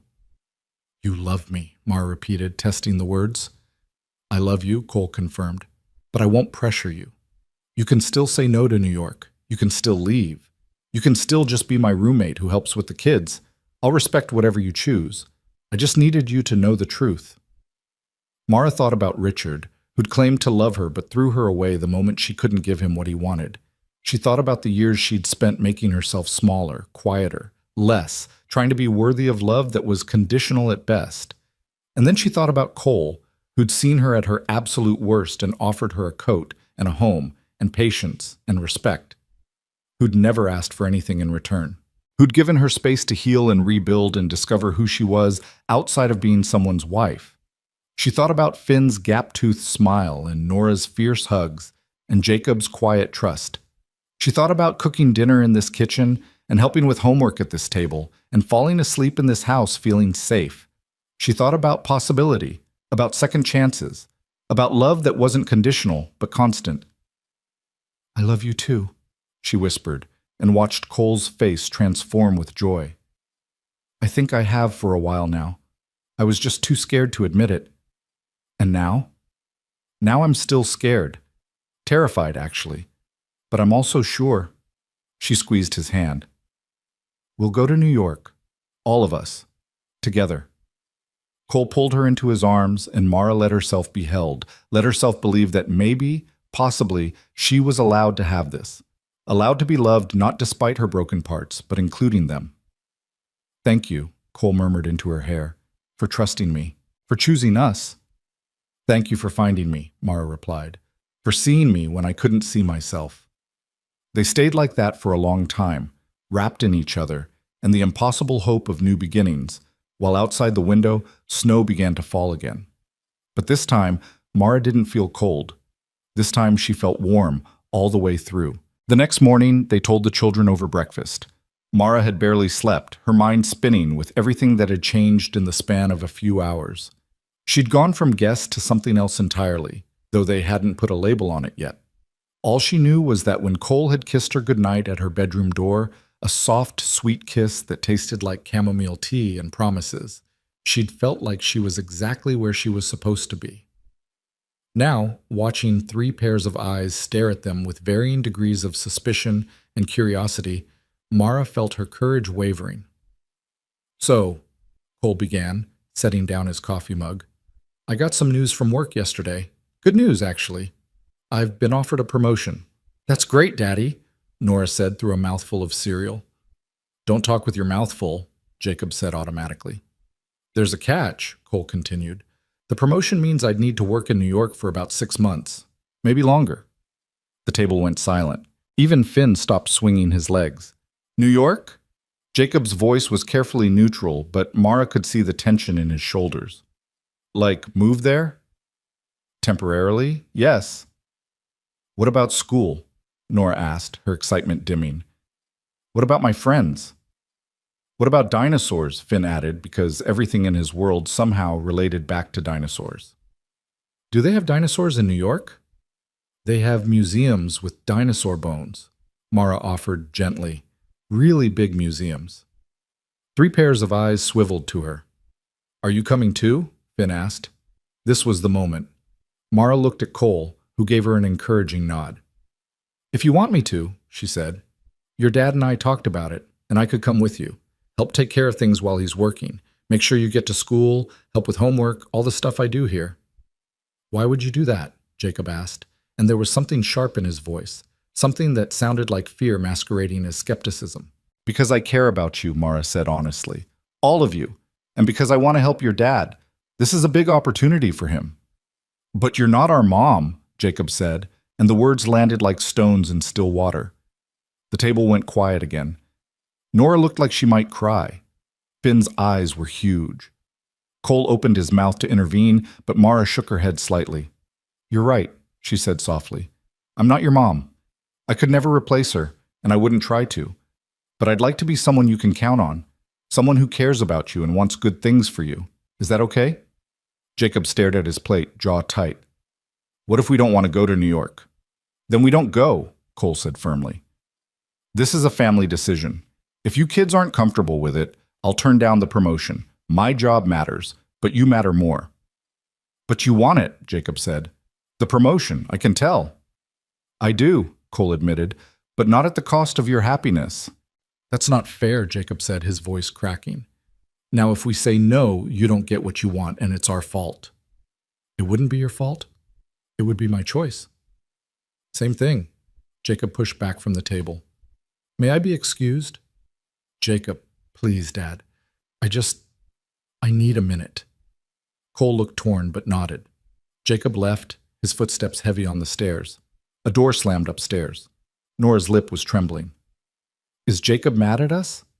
He's not mad at you, honey, Cole said. He's just processing. This is big news, and he needs time to think about it. I think it sounds like an adventure, Finn announced, apparently unbothered by his brother's reaction. Can we go to the Statue of Liberty? If we go, absolutely, Mara said. When would we leave? Nora asked quietly. Not for a few weeks, Cole said. We'd have time to prepare, say goodbye to friends, finish out the school year here first. Would we come back? Eventually, yes. This is our home. We're just borrowing New York for a little while. Nora considered this, her cereal getting soggy in her bowl. Can I think about it too? Of course you can. You all can. We don't have to decide right this second. After breakfast, Cole went upstairs to talk to Jacob while Mara helped Nora and Finn get ready for school. When the bus came, Nora hugged Mara a little tighter than usual. "I don't want things to change," she whispered. "I know, sweetheart. Change is scary. But you'll be there? In New York? If we go?" "I'll be there." Nora nodded against her shoulder, then pulled back and climbed onto the bus. Through the window, Mara could see Jacob sitting alone, staring out at nothing, and her heart ached for him. Cole came downstairs 20 minutes later, looking exhausted. "How'd it go?" Mara asked. "About as well as you'd expect. He's scared, angry, feeling like he doesn't have control over his life, which is fair because he doesn't." Cole slumped onto the couch. "He said some things." "About me?" "About the situation. About feeling like I'm replacing Sarah. About worrying that if we go to New York, we'll never come back, that I'll decide we should stay there permanently." Cole rubbed his face. "And yeah, some things about you. Nothing terrible, just he's protective. Of his mom's memory. Of our family. He sees you as a threat to that." "Maybe I am," Mara said quietly, sitting beside him. "You're not. You're just different. New. And new is terrifying when you've already lost so much. Do you think we're making a mistake, pushing this too fast?" Cole took her hand, threading their fingers together. "I don't know, maybe. But I also know that opportunities don't wait for perfect timing. And I have to believe, that we can make this work, that the kids will adjust, that this could be good for all of us. And if they can't adjust, if Jacob hates it, if this breaks something that can't be fixed, then we come home early. I tell my boss it didn't work out. I find another way to advance my career." Cole turned to face her fully. "Mara, I need you to understand something. I love you. I want a future with you. But my kids come first. They have to. If at any point this situation hurts them more than it helps, I'll end it, not us," he clarified quickly, seeing her expression. "But the New York plan, the living arrangement, whatever needs to change to protect them. I understand. And I agree. They should come first. But that doesn't mean your feelings don't matter, or that I don't want to figure out how to make everyone happy." He kissed her forehead. "We'll take it one day at a time, starting with getting through today." Today turned out to be harder than either of them anticipated. Jacob came home from school quiet and withdrawn. He did his homework in silence, barely touched his dinner, and went to bed early without saying goodnight.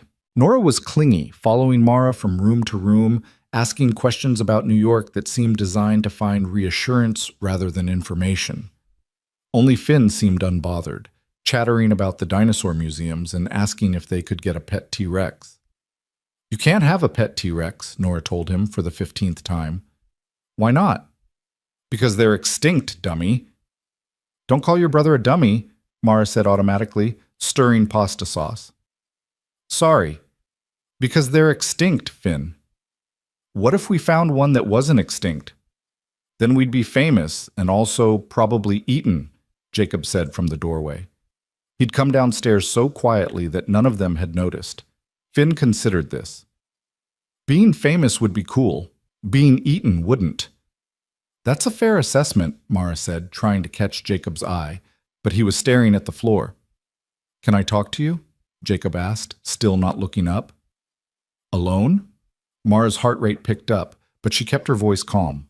"Of course. Nora, can you watch the sauce? Just stir it every minute or so, don't let it burn." "I know how to watch sauce," Nora said with preteen exasperation. Mara followed Jacob to the living room. He sat on the edge of the couch, hands clasped between his knees, the picture of a child trying very hard to be grown up. "What's on your mind?" Mara asked, sitting in the armchair across from him, giving him space. "I need to know something, and I need you to tell me the truth, not just what you think I want to hear." "Okay.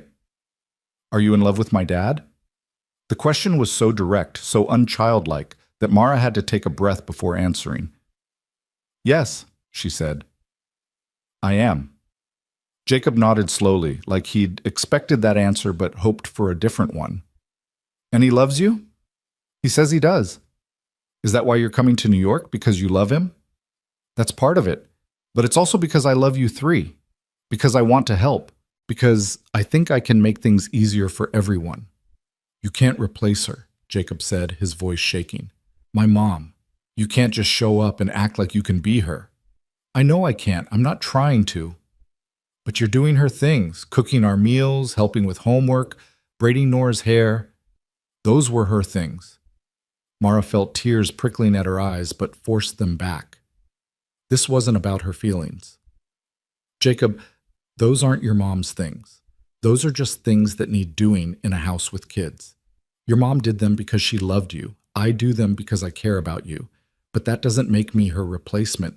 It just makes me someone else who wants to take care of you. What if we go to New York and everything changes? What if Dad likes it better there and decides we should stay? What if we never come back and I forget what Mom looked like?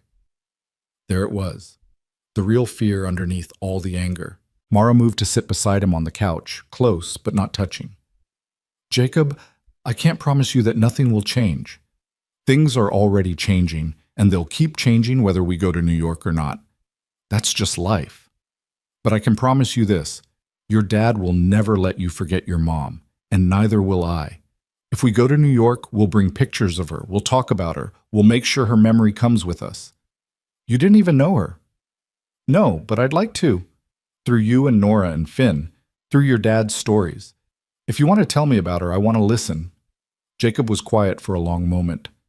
She used to make these really elaborate blanket forts, like engineering-level forts with different rooms and tunnels, and she'd help us defend them from Dad, who had to pretend to be a dragon. She sounds creative. She was. And funny. She did this thing where she'd narrate our lives like we were in a nature documentary. Here we see the wild Jacob in his natural habitat, approaching the refrigerator. His voice cracked on the imitation, somewhere between a laugh and a sob. That's a good memory, Mara said softly. I have a lot of good memories, but they're getting fuzzier. Like looking at them through a dirty window, and that scares me more than anything. Then we'll polish the window. We'll keep those memories clear. I'll help however I can. Jacob finally looked at her, his eyes red-rimmed. Why do you even want to help us?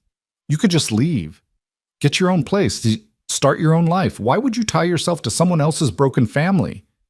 You're not broken, Mara said firmly. You're healing. There's a difference. And I want to help because somewhere along the way, you stopped being someone else's family and started feeling like mine. We're not your family. Maybe not officially, not yet. But feelings don't wait for paperwork. Jacob wiped his eyes roughly. If we go to New York, and I hate it, will you promise we can come back? I can't promise that. It's not my decision. But I can promise I'll advocate for what's best for you. All of you. Even if that means cutting the trip short. And you won't try to make us call you Mom or anything weird like that? Never. You already have a mom. Her name was Sarah, and she loved you more than anything. Okay. Jacob took a shaky breath. Okay, I'm not saying I'm happy about this, but I'm saying I won't fight it. If Dad thinks we should go, I'll go. That's very mature of you. Yeah, well, somebody has to be mature around here. Finn still thinks dinosaurs can be pets. Mara smiled. To be fair, that would be pretty cool. Until it ate us. Until it ate us, she agreed. They sat together in companionable silence until Nora called from the kitchen that the sauce was starting to bubble funny, and she didn't know if that was normal. Over the next 2 weeks, the household slowly adjusted to the idea of New York. Cole accepted the promotion officially, with a start date 6 weeks out. They talked to the kids' schools about transferring records. They researched neighborhoods in New York with good schools and family-friendly apartments. Rachel came over twice more, less hostile now, but still watchful, like she was waiting for Mara to reveal herself as a fraud. Mara's divorce proceedings moved forward with painful slowness. Richard was contesting everything, dragging out the process with petty disputes about furniture and dishes and wedding gifts. The lawyer Cole had recommended was worth her weight in gold, fighting for Mara's rights with a fierceness that made her feel protected for the first time in years. He's trying to wear you down, the lawyer explained during one of their phone calls. Make you so exhausted that you'll settle for less than you deserve. Don't let him. I won't, Mara promised and meant it. She also started therapy. Cole had suggested it gently, mentioning that he'd found it helpful after Sarah died, and Mara had surprised herself by immediately agreeing. She saw Dr. Morrison twice a week, working through the layers of damage Richard had inflicted, the ways she'd learned to make herself small, the fear that she wasn't worthy of the love Cole offered. "You keep talking about earning his love," Dr. Morrison observed during their fourth session, "as if love is something you have to qualify for." "Isn't it?" Mara asked. "Healthy love isn't transactional. It's not a reward for good behavior or a prize for meeting certain criteria. It's a choice to value someone, flaws and all." "That sounds nice in theory, but you don't believe it applies to you." Mara looked at her hands. "Richard said I was defective, broken, that I couldn't give him what he needed, so I wasn't worth keeping. How am I supposed to believe Cole won't feel the same way eventually?" "Has Cole given you any indication that his love is conditional?" "No, but Richard didn't either at first. He seemed like he loved me until he didn't." "So you're waiting for the other shoe to drop, for Cole to find your breaking point and leave. Isn't that what people do?" Dr. Morrison leaned forward. "Some people do, but not everyone. And the fact that Richard did doesn't mean Cole will. You're projecting one man's failures onto another man's character." "So what do I do?" "You practice trusting. You let yourself be vulnerable, even though it's terrifying. And when that voice in your head tells you you're not worthy, you challenge it with evidence to the contrary." It was hard work, harder than Mara had expected. But slowly, incrementally, she began to believe that maybe she was allowed to have this. That maybe Cole's love wasn't a trap or a trick, but simply what he said it was, real. 3 weeks before the move, they had their first real fight. It started over something stupid. Mara had organized the kids' closets, donating old clothes to make packing easier, and Cole came home to find bags of clothing by the door. He'd frozen, staring at a particular pink sweater that had belonged to Sarah. "Why is this in the donation bag?" His voice was tight. "Nora hasn't worn it in 2 years. It doesn't fit her anymore." "That was Sarah's. She made it herself. It's not trash." "I didn't say it was trash. I said Nora doesn't wear it. So we keep it, for memories." "Cole, you can't keep everything. You have entire boxes in the attic full of Sarah's things. At some point, you have to let go." The words were out before Mara realized how they'd sound. Cole's expression went cold. "Let go? Of my wife?" "That's not what I meant." "That's exactly what you meant. You want me to box up Sarah like she never existed so you can slide into her place more comfortably." "That's not fair," Mara said, her own anger rising. "I have never asked you to forget Sarah. I've encouraged the kids to talk about her. I've looked at photo albums with them. I've listened to stories about her for hours. Don't you dare accuse me of trying to erase her." "Then why are you trying to get rid of her things?" "Because Nora needs space in her suitcase for clothes that actually fit. Because we're moving across the country and can't take everything. Because holding on to a sweater doesn't keep Sarah alive, Cole. Your memories of her do. Your kids do. But a piece of clothing is just a piece of clothing." "You don't understand." "You're right, I don't. I don't understand what it's like to lose someone you love that way. But I do understand what it's like to be compared to a ghost and found wanting. And I won't do that. I won't spend the rest of my life competing with a memory." Cole stared at her, breathing hard. "What are you saying?" "I'm saying that I love you. I love those kids. But if you can't make room in your life for me because you're too busy clinging to the past, then maybe this won't work. Maybe I should find my own place after all." The silence that followed was terrible. Mara wanted to take the words back, but they'd been said. They hung between them like a wall. Finally, Cole spoke. "You're right." "What?" "You're right. I'm sorry." He sat down heavily on the stairs, the pink sweater still in his hands. "I've been so focused on keeping Sarah alive through objects that I forgot the objects aren't what matter. The kids need space in their suitcases. They need to move forward, and so do I." Mara sat beside him, her anger draining away. "I'm sorry too. I shouldn't have pushed. I know this is hard." "No, you should have. I needed to hear it." Cole looked at the sweater, running his thumb over the knitting. "Sarah would have liked you, I think. She always respected people who spoke their minds." "Tell me about her. Really tell me. Not just the perfect memories. The real her." So he did.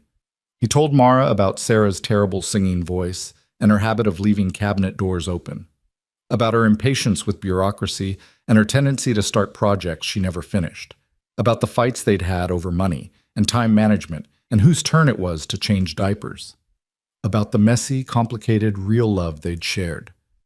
She wasn't perfect, Cole said finally. Neither was our marriage, but it was ours, and I loved it. I loved her. And I'm terrified that loving you means betraying that. It doesn't, Mara said softly. Love isn't finite. You can love her memory and love me at the same time. They don't cancel each other out. My head knows that. My heart's still catching up. Then we'll give it time to catch up, together. Cole leaned his head on her shoulder, exhausted. I don't deserve you. Yes, you do. And I don't deserve you. So I guess we're even. They sat there on the stairs until Finn came looking for them, wanting to show them a drawing he'd made of the whole family as dinosaurs. Mara was a purple triceratops with flowers on her horns. Cole was a T-Rex in a tie. The kids were various smaller dinosaurs, all holding hands. This is beautiful, buddy, Cole said, his voice thick. I made you for our new house in New York, Finn explained. So we remember we're a family even when things are different. Out of the mouths of babes, Mara thought, meeting Cole's eyes over Finn's head.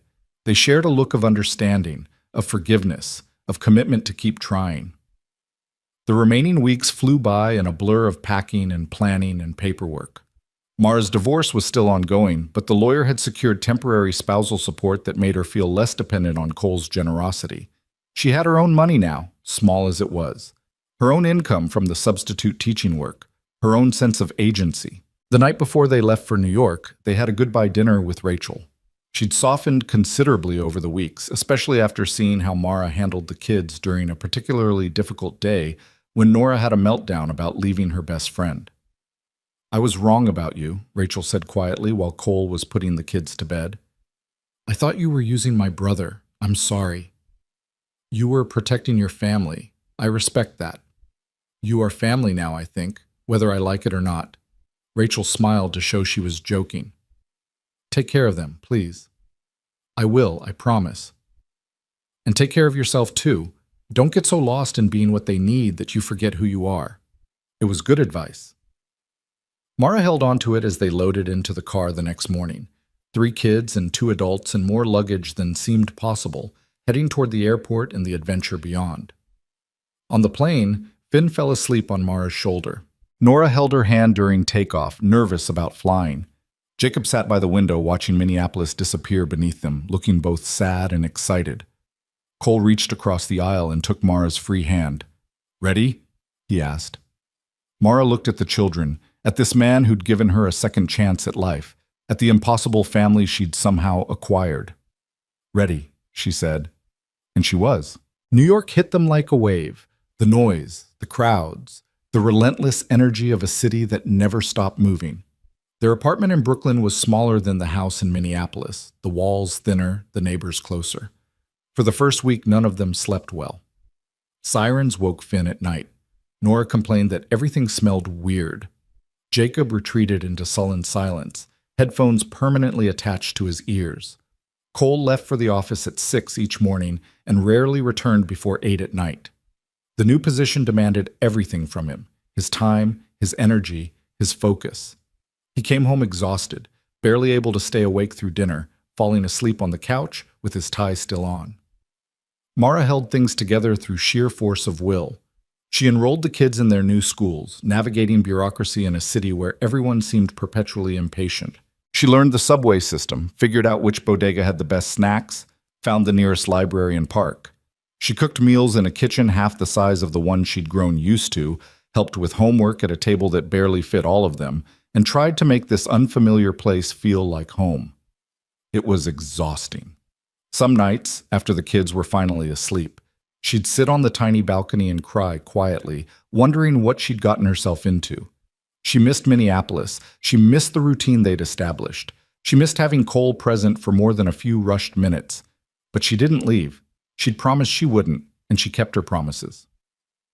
6 weeks into their New York adventure, things came to a head. It was a Tuesday, unremarkable, except for how spectacularly wrong everything went. Jacob got detention for talking back to a teacher. Nora came home with head lice from a classmate. Finn had a complete meltdown in the grocery store because they didn't have his favorite cereal. And Mara, trying to juggle all of it while also dealing with a phone call from her divorce lawyer about Richard contesting the spousal support, finally broke. She didn't mean to cry in front of the kids. She'd held it together through the lice treatment, through the lecture about respect for teachers, through Finn's tantrum. But when she burned dinner because she'd been too distracted to notice the smoke alarm going off, something inside her just cracked. The tears came hot and fast, unstoppable. She stood in the kitchen with a pot of blackened pasta, smoke still hanging in the air, and sobbed. "Mara?" Nora's voice was small, scared. "I'm sorry," Mara managed. "I'm fine. I just need a minute." "You're crying," Finn observed, stating the obvious with the directness of a 5-year-old. "I know, buddy. Sometimes grown-ups cry. It's okay." "Is it because we're bad?" Nora asked, her own eyes filling with tears. "Because of my lice and Jacob's detention and—" "No." Mara set down the pot, wiped her eyes, and pulled Nora into a hug. "No, sweetheart. You're not bad. None of you are bad. I'm just tired and overwhelmed, but that's not your fault. Everything's different here," Jacob said quietly from the doorway. "We all hate it." "Do you?" Mara looked at each of them. "Really hate it?" They exchanged glances, that silent sibling communication she'd learned to recognize. "I miss our old house," Nora admitted, "and my friends. I miss my room," Finn added. "This room is small. I miss Dad," Jacob said, and that hurt more than anything else. "He's never here anymore." Mara sat down at the table, suddenly too tired to stand. "I miss him too." "Then why are we doing this?" Jacob asked, frustration sharpening his voice. "If everyone's miserable, why are we staying?" It was a fair question, one Mara had been asking herself late at night when she couldn't sleep. "Because sometimes," she said slowly, "we have to go through hard things to get to good things. Your dad needed this opportunity. It's important for his career, for your future. And I have to believe, that we can make it through this rough patch." "What if we can't?" Nora whispered. "Then we'll figure something else out. But we haven't really tried yet, not as a team." Mara looked at each of them. "I can't do this alone. I need your help. We need to work together." "How?" Jacob asked skeptically. "I don't know yet, but we'll figure it out. Together." When Cole came home at 9:30 that night, he found all 4 of them asleep on the living room couch, tangled together like puppies. Mara woke as he was trying to figure out how to extract Finn without waking everyone. "Hey," she said softly. "Hey yourself, what happened here?" "Long day.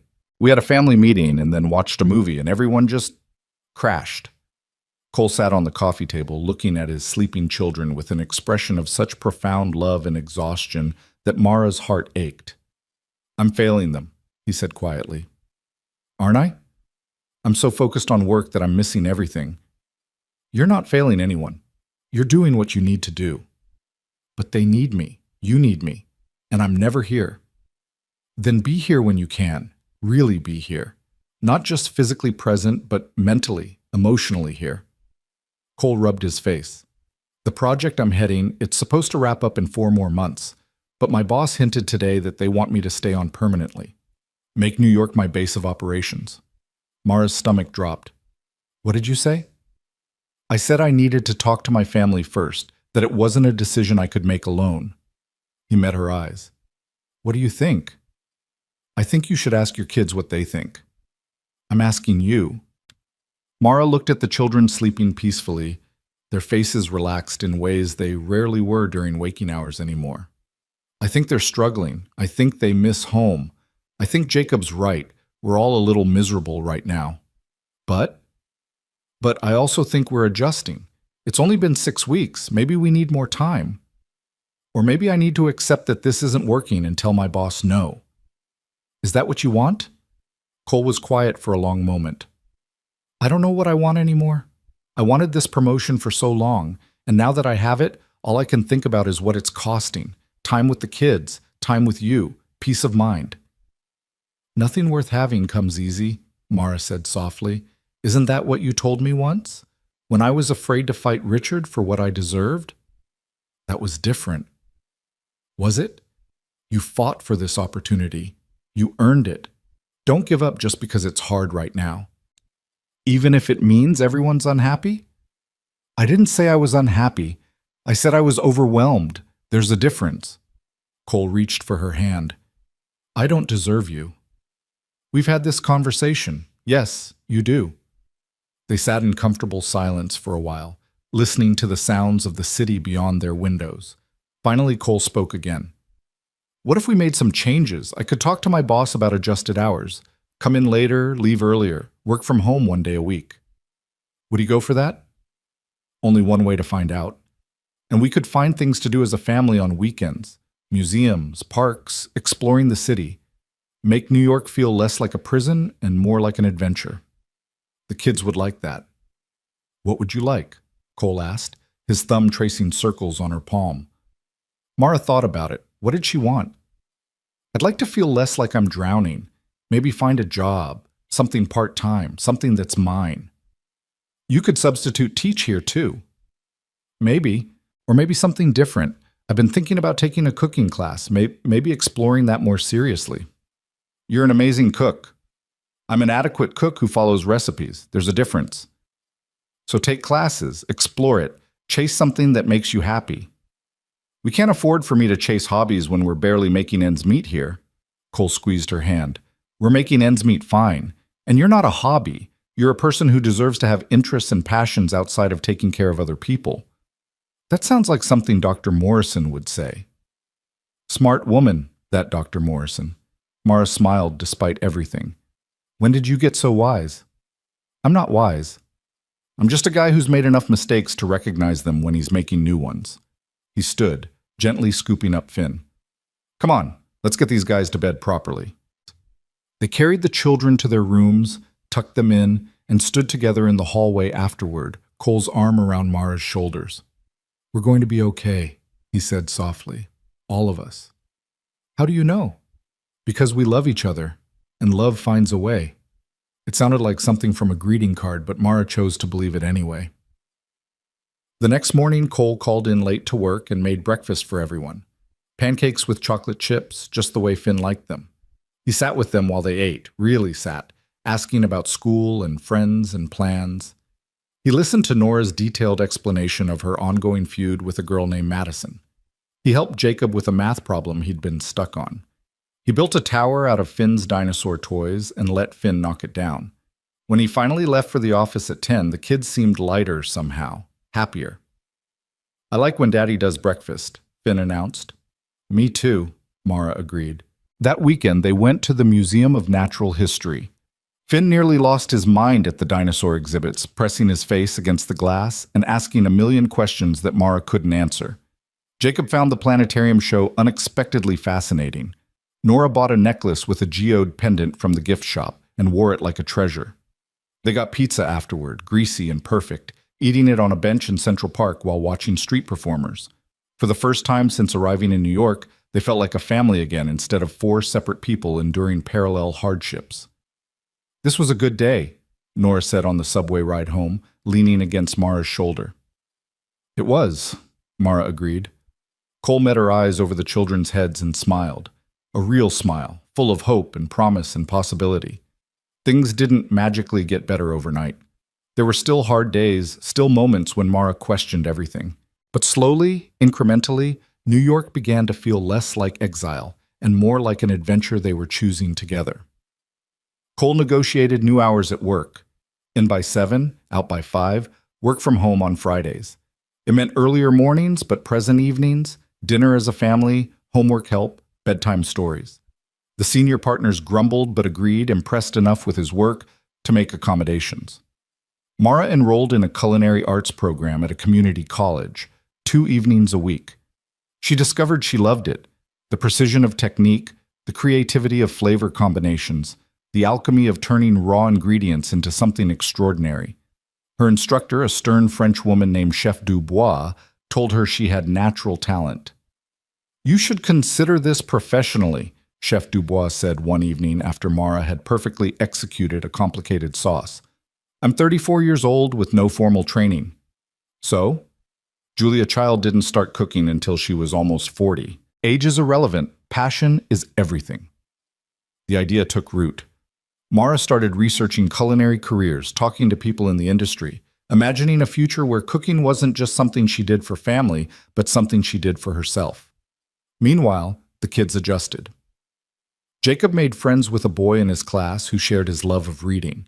They started a book club of 2, spending lunch periods arguing about character motivations and plot holes. Nora joined the school's art club and discovered a talent for painting. Finn, naturally, became the class expert on dinosaurs and appointed himself the teacher's helper during science lessons. 4 months into their New York stay, Richard finally settled the divorce. The fight had been ugly and protracted, but Mara's lawyer had been relentless. In the end, Mara got half their shared assets, 3 years of spousal support, and her freedom.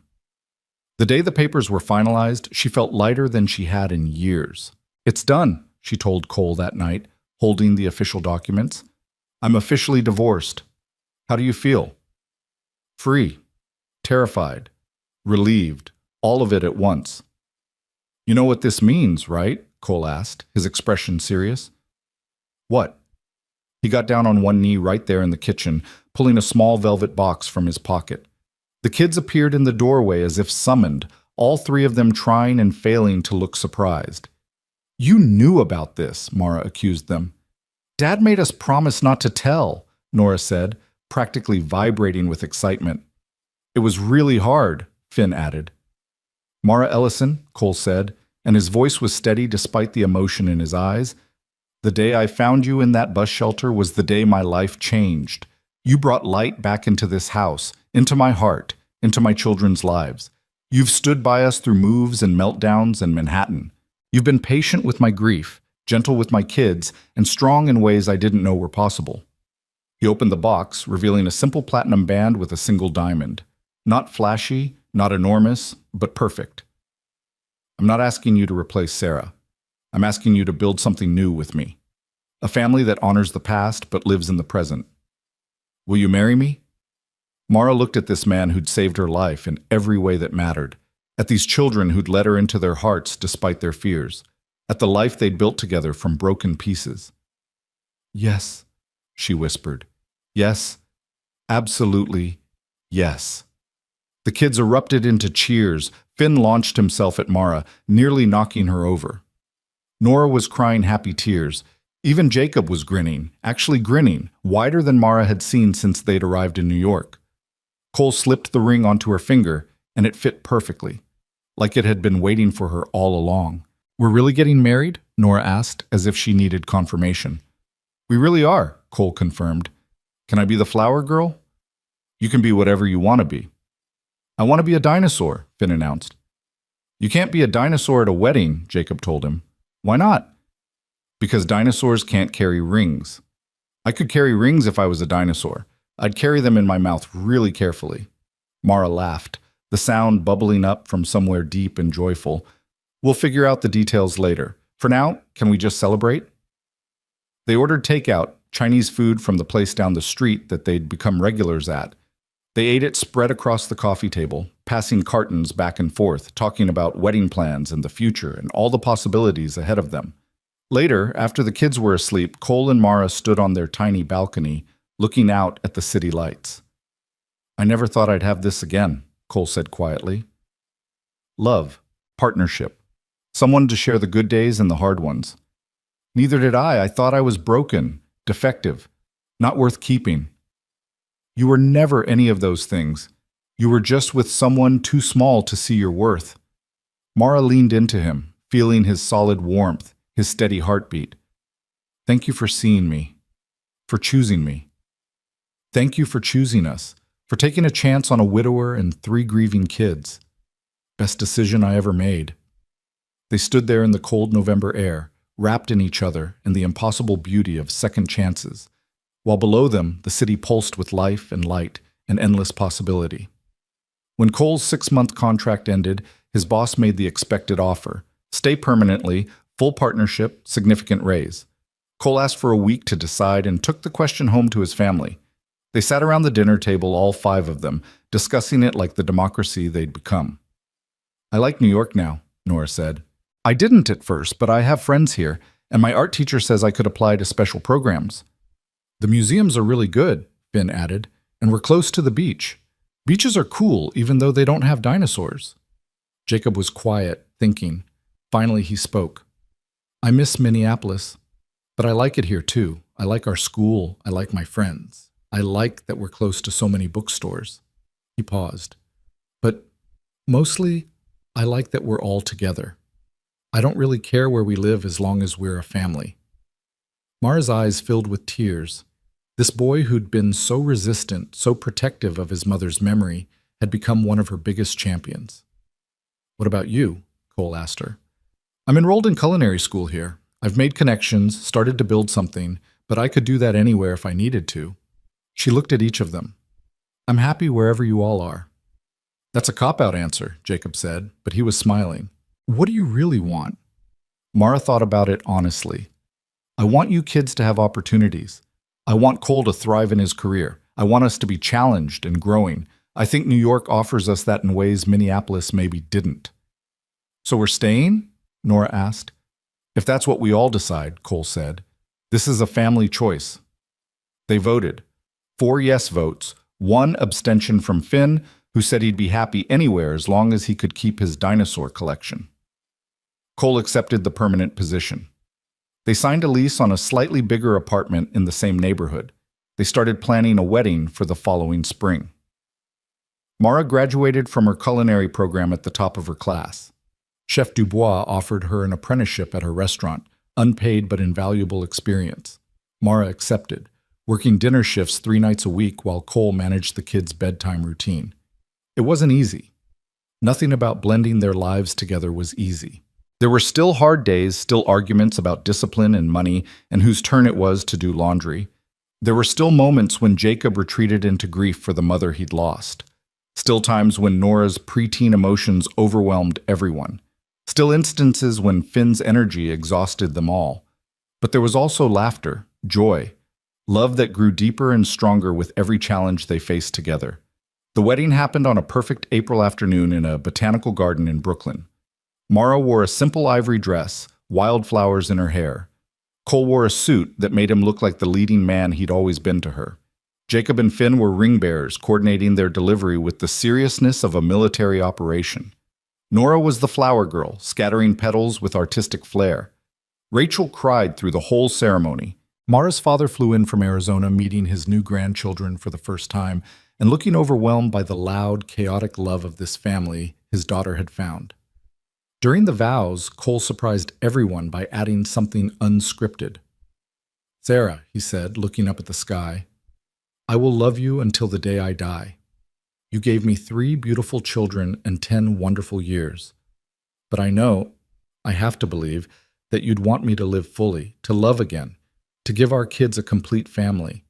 Mara has brought us back to life. I hope you approve. I think you would have liked her. There wasn't a dry eye in the garden.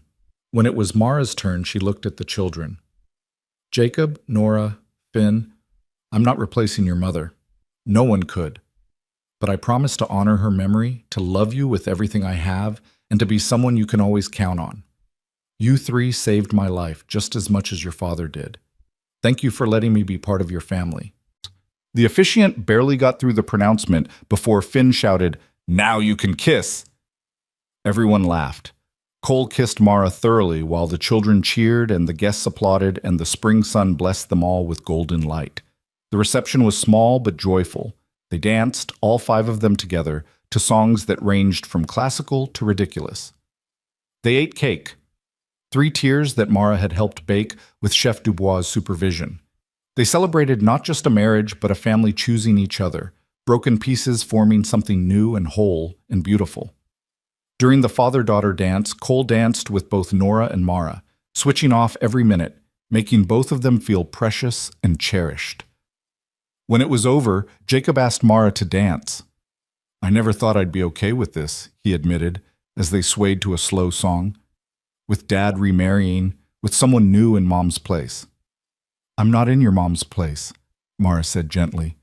I'm in my own place. There's room for both of us in your heart. I know that now, and I'm glad. I'm glad Dad found you. I'm glad we found you. He paused. Can I ask you something? Anything. Would it be okay if sometimes I called you Mom? Not all the time, but sometimes? Mara's vision blurred with tears. Jacob, I would be honored, more than you could possibly know. Okay, good. He cleared his throat, uncomfortable with emotion. Also, Finn really does want to know if he can get a pet dinosaur. He asked me to ask you because he thinks you're more likely to say yes, son. Mara laughed through her tears. No dinosaurs, but maybe we could talk about a dog. Really? Really, every family needs a dog. Jacob's face lit up. That would be amazing. Thanks, Mom. The word hung in the air between them, precious and profound. Mara hugged him tight, this boy who'd been so angry and resistant, who'd become one of her greatest joys. Years passed in the way years do when you're living them fully. Mara's apprenticeship turned into a sous chef position, Cole made partner at his firm. The kids grew taller, smarter, more themselves. They got a dog, a golden retriever named Biscuit, who Finn insisted was descended from dinosaurs because all birds were and dogs were basically large birds. They went back to Minneapolis every summer, visiting Rachel and maintaining connections to the place they'd come from. But New York was home now, with its noise and crowds and endless energy.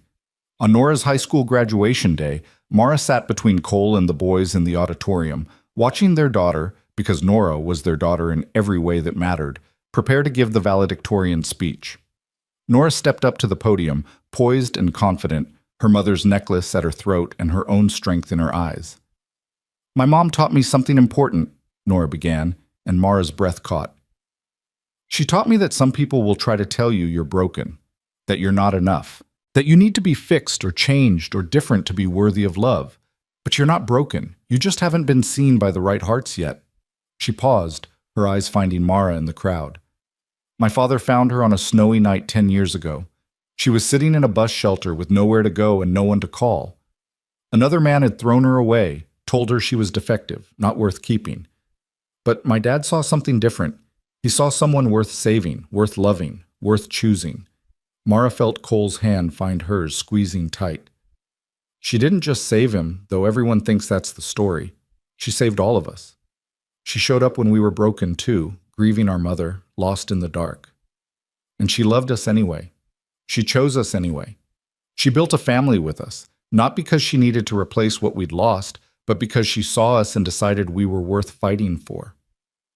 Tears were streaming down Mara's face now. Jacob handed her a tissue without looking away from his sister. So if you're sitting there feeling broken, feeling like you're not enough, feeling like no one will ever choose you, I want you to know something. You are enough. You are worthy. And somewhere out there, there's a family waiting for you. Maybe it's the one you're born into. Maybe it's the one you build, but it's there, waiting for you to find it, waiting for you to be brave enough to let them choose you. Nora looked directly at Mara. Thank you, Mom, for being brave enough to let us choose you, for choosing us back, for showing me that sometimes the best families are the ones we build from broken pieces. The auditorium erupted in applause. Mara was sobbing openly now, not caring who saw. Cole pulled her close, his own eyes wet. Our daughter, he whispered. Look at what we raised. Look at what she became, Mara corrected. After the ceremony, they took photos in the courtyard. All 5 of them together, Biscuit included, because Finn had smuggled him in his backpack. Nora in her cap and gown, radiant with accomplishment and joy. Jacob with his arm around his sister, protective even in celebration. Finn making faces behind everyone's heads. Cole and Mara in the middle of it all, the anchor points around which this beautiful chaos had organized itself. Remember when you found me in that bus shelter? Mara asked Cole quietly, while the photographer adjusted his camera. Every day, Cole said. Best decision I ever made, stopping to check on a stranger in the snow. Second best, Mara corrected, smiling. The best decision was asking me to stay. No, Cole said, kissing her temple. The best decision was you saying yes. They went to dinner afterward, a noisy Italian place where the waiters knew them by name and always brought extra bread for Finn. They celebrated Nora's achievement, toasted her future, embarrassed her with stories from her childhood that she pretended to hate but secretly loved. Walking home afterward through the Brooklyn streets, Nora fell into step beside Mara. "Did you mean it?" she asked quietly. "What you said about me being your daughter?" "Every word," Mara said without hesitation. "You're my daughter in every way that matters." "Good, because you're my mom. I know I had another mom, and I'll always love her, but you're my mom too. Is that okay?" "More than okay. It's everything." Nora hugged her tight right there on the sidewalk while the city moved around them, millions of people with millions of stories, and theirs just one among many.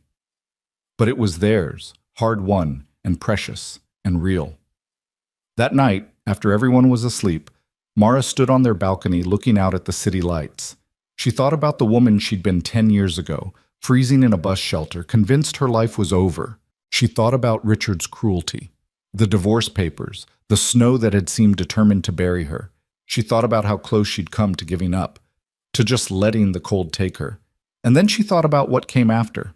The warm coat, the hot chocolate, the children who'd accepted her without question, the man who'd loved her without conditions, the family they'd built from broken pieces. Cole joined her on the balcony, sliding his arms around her waist from behind. "What are you thinking about?" he asked. "How different things are now. How grateful I am." "For what?" "For you, for the kids, for second chances." She turned in his arms to face him. "For that snowy night when you stopped to help a stranger." "You were never a stranger," Cole said. "You were always meant to be ours. We just had to find you first." Mara thought about that bus shelter one more time, the cold and the dark and the despair. She thought about how one moment, one choice, one act of kindness had changed the trajectory of her entire life. She thought about Richard, who'd called her defective and thrown her away, and she felt nothing but pity for him. He'd had something precious and hadn't recognized it. His loss. Her gain. "I love you," she told Cole. "I love our life. I love our family. I love everything we've built together." "I love you too," Cole said, kissing her softly. "Thank you for staying, for fighting, for being brave enough to believe you deserved better. Thank you for showing me I did." They stood together on their balcony high above Brooklyn, two people who'd found each other in the worst of circumstances and built something beautiful in spite of it. Below them, the city hummed with life and possibility. Around them, their children slept safe and loved. Within them, gratitude and hope, and the kind of love that survives anything. Mara Ellison had been thrown away like trash, told she was broken beyond repair, left to freeze in a December snowstorm. But she hadn't frozen. She'd survived. And in surviving, she'd discovered something her ex-husband would never understand. She'd never been broken at all. She'd just been waiting for the right hands to recognize her worth, for the right hearts to choose her, for the right family to show her what love actually looked like when it was real. And now, standing in Cole's arms with her children sleeping nearby, and her whole life stretched out ahead of her, Mara finally understood the truth. She hadn't been rescued that snowy night. She'd been recognized, valued, chosen, loved. And in the end, that made all the difference. The story that had begun in a bus shelter in the snow ended here, in a Brooklyn apartment filled with light and laughter and the beautiful chaos of family. It ended not with rescue, but with recognition. Not with being saved, but with being seen. Most importantly, it ended with Mara Ellison finally, completely, home.